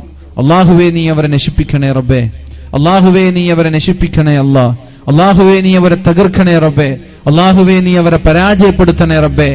എല്ലാവരും കിടന്നുറങ്ങുന്ന സമയത്തും നബിതങ്ങൾ കിടന്നുറങ്ങാതെ അള്ളാഹുവിനോട് ദുആ ചെയ്തു. എല്ലാവരും യുദ്ധത്തിലായി പോരാടുന്ന സമയത്തും നബിതങ്ങളുടെ ആ ടെന്റിൽ നിന്നിട്ട്, നബിതങ്ങളുടെ ആ കുടീരത്തിൽ നിന്നിട്ട്, കൂടാരത്തിൽ നിന്നിട്ട് അള്ളാഹുവിനോട് ദുആ ചെയ്തു. കൈ ഉയർത്തി നബിതങ്ങളുടെ ശരീരഭാഗങ്ങൾ കാണുമാർ വിനയാന്വിതനായി കരഞ്ഞ് ദുആ ചെയ്തു. യാ ഹയ്യു യാ ഖയ്യൂം, യാ ഹയ്യു യാ ഖയ്യൂം, യാ ഹയ്യു യാ ഖയ്യൂം. ഓ നിലനിർത്തുന്നവനെ ഞങ്ങളെ നിലനിർത്തണേ, ഓ ജീവിപ്പിക്കുന്നവനെ ഞങ്ങളുടെ ജീവൻ നിലനിർത്തണേ. അല്ലാഹുമ്മ ഇഹ്സിംഹും. അല്ലാഹുവേ നീ അവരെ തകർക്കണേ റബ്ബേ, അല്ലാഹുവേ നീ അവരെ നശിപ്പിക്കണേ റബ്ബേ. അല്ലാഹുമ്മ ഇല്ലം തുഹ്ലിക് ഹാദിഹിൽ ഇസാബ. ഈ കൂട്ടത്തെ നീ നശിപ്പിച്ചില്ലെങ്കിൽ, ഈ കൂട്ടത്തെ നീ തകർത്തില്ലെങ്കിൽ ലാ തുഅബദു ഫിൽ അർദ്, ലാ തുഅബദു ഫിൽ അർദ്. പിന്നെ ഈ ഭൂമി ലോകത്ത് നിന്നെ ആരാധിക്കാൻ ആളുകൾ ഉണ്ടാവൂല, നിനക്ക് സുജൂദ് ചെയ്യാൻ ഇവിടെ ആളുകൾ ഉണ്ടാവൂല. സത്യവും അസത്യവും തമ്മിലുള്ള പോരാട്ടമാണിത്. അതുകൊണ്ട് റബ്ബേ നീ വിജയിപ്പിക്കണേ, തകർക്കല്ലേ എന്ന് യുദ്ധത്തിനിടയിൽ സഹാബാക്കൾ നബിതങ്ങളെ കാണാൻ വരും. നബിതങ്ങൾക്ക് അറിയുകയേ ഇല്ല ആരെങ്കിലും എന്നെ വന്ന് നോക്കുന്നുണ്ട് എന്നതുപോലെ അറിയില്ല. കാരണം നബിതങ്ങൾ ദുആയിലാണ്. പിന്നെ അവർ വീണ്ടും യുദ്ധത്തിന് പോകും. എന്നിട്ട് കുറച്ചു കഴിഞ്ഞ് വീണ്ടും വരും നബിതങ്ങളെ കാണാൻ. അപ്പോഴും നബിതങ്ങൾ ദുആയിലാണ്. അവർക്ക് നബിതങ്ങൾക്ക് അറിയില്ല എന്നെ കാണാൻ ആളുകൾ വന്നിരുന്നു എന്ന്. അഥവാ പരിസര ബോധമില്ലാതെ, ചുറ്റുഭാഗത്ത് നടക്കുന്ന കാര്യങ്ങളൊന്നും അറിയാതെ സുജൂദിൽ കടന്ന് നിരന്തരമായി ദുആ ചെയ്ത പരിശുദ്ധ ഹബീബ് സുജൂദിൽ നിന്ന് തല ഉയർത്തുമ്പോ ഫവജുഹുഹു യതഹല്ലലു, നബി തങ്ങളുടെ മുഖം ഇങ്ങനെ പ്രകാശിക്കുന്നുണ്ട്. യുദ്ധമാണ് അവിടെ അവസാനിച്ചിട്ടുണ്ട്. നബി തങ്ങളുടെ പ്രാർത്ഥന തീർന്നു, യുദ്ധം അവസാനിച്ചു. അതാണ് ബദർ യുദ്ധം നടന്നത്.